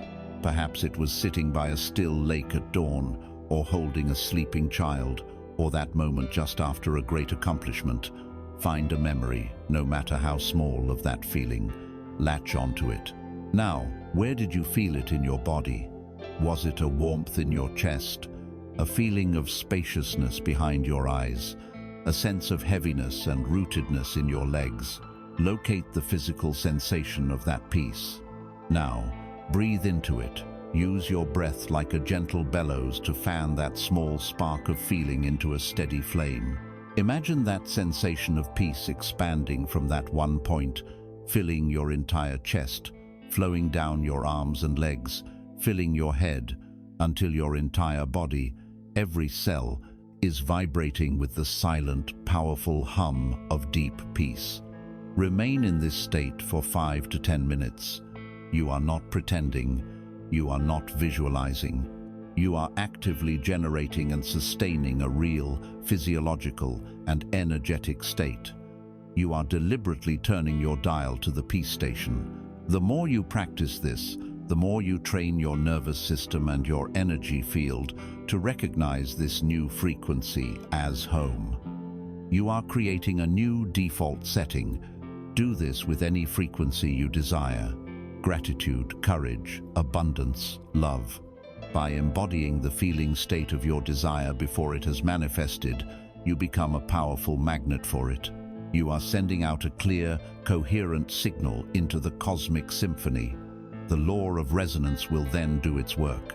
The universe, hearing your beautiful, clear note of peace, will have no choice but to send people, situations, and experiences that are in perfect harmony with it. This is not about getting what you want. It is about becoming a vibrational match for what you want so that it can find you. You are the composer, the instrument, and the music all at once. Choose your note and play it with all your heart. We have now reached the final turn in our spiral journey. We have journeyed through the fires of the self with the sun and the deep emotional waters of the moon. We have learned the language of the mind with Mercury, the music of attraction with Venus, and the focused will of Mars. We have expanded into faith with Jupiter and built our foundations with the sober reality of Saturn. We have sailed the transpersonal oceans of Uranus, Neptune, and Pluto. We have explored the stages of our life through the houses, balanced the primal elements within us, faced our own shadow, and come to understand the great rhythms of karma and time. We have stood at the doorway of the self and chosen our soul's direction. We have gathered all the pieces of the celestial map, and now, in this final movement, we perform the ultimate act of alchemy. We cease to be the reader of the map. We become the territory itself. The entire journey has been leading to this single, pivotal shift in identity. At the beginning, we approach this sacred knowledge from the perspective of the ego, the separate self. The ego asks, "What does my horoscope say about me? What will happen to me? How can I use this information to get what I want?" This is a natural and necessary starting point, but to remain there is to remain on the shore, observing the ocean. The final initiation invites you to walk into the water. It invites a dissolution of this separate self. The question transforms. It moves from, "What can the universe do for me?" to, "What does the universe wish to experience through me?" You begin to realize that your personal life, with all its unique joys and sorrows, is not just your life. It is a sensory organ for the cosmos. You are the means by which the universe feels heartbreak, the means by which it knows courage, the means by which it experiences the simple beauty of a sunset. Your consciousness is the aperture through which the formless source of all things comes to know itself in form. This is the ego's final terror. Its primary function has been to maintain your separateness, to build and defend the fortress of your individual identity. From its perspective, this final merging with the whole feels like annihilation. It is the fear the dewdrop feels at the edge of the leaf, trembling before it slips back into the shining sea from which it came. The ego screams, "I will be lost. I will be nothing." It is the last, most powerful internal conflict, the soul's deep, magnetic yearning for unity versus the ego's terrified clinging to its own specialness. The final act of courage on this path is to soothe that frightened part of yourself, to thank it for its long service in protecting you, and to then willingly take that final step. It is to trust that in losing the illusion of your separate self, you gain the truth of your universal self. You do not become nothing, you become everything. This is what it means to live as the microcosm. You do not just have a birth chart, you are a living, breathing, walking horoscope. The cosmos is not something out there. It is an inner reality, an energetic blueprint that is alive within you. Feel this truth now. You are not just influenced by the sun, you are the radiant gravitational center of your own unique solar system, and your life's work is to shine your light unconditionally. You are not just subject to the phases of the moon. You are the mysterious, tidal ocean of feeling, intuition, and ancestral memory. You do not just have Mercury in a certain sign. You are the divine messenger, constantly weaving reality through your thoughts and words. You do not just have Venus.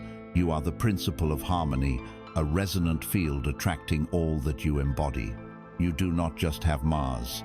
You are the sacred fire of will, capable of courageous and decisive action. You do not just have Jupiter. You are the spirit of expansion and faith, constantly seeking meaning. You do not just have Saturn. You are the master builder, the very embodiment of integrity and the power to create enduring structure.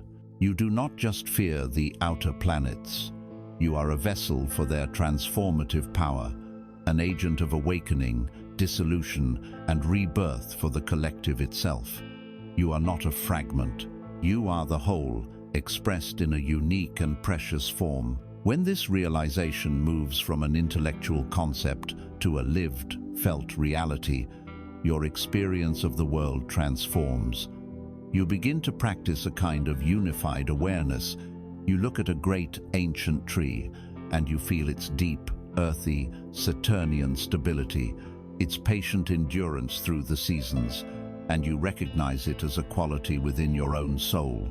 You feel a powerful wind blow against your face, and you recognize its restless, airy, Uranian energy as the same force of change that can sweep through your own life.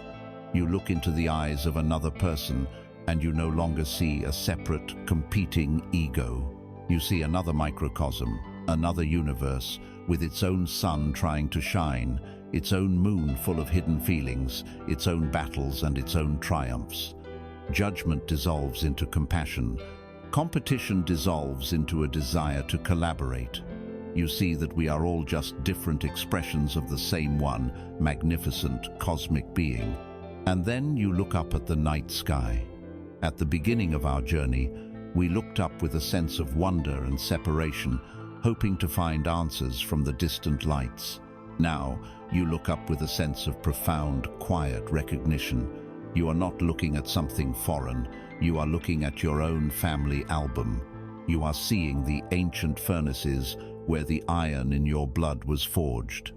You are seeing the living symbols of the archetypal energies that are dancing within your own heart at this very moment. The boundary between the observer and the observed dissolves. The sky outside and the sky inside are one and the same.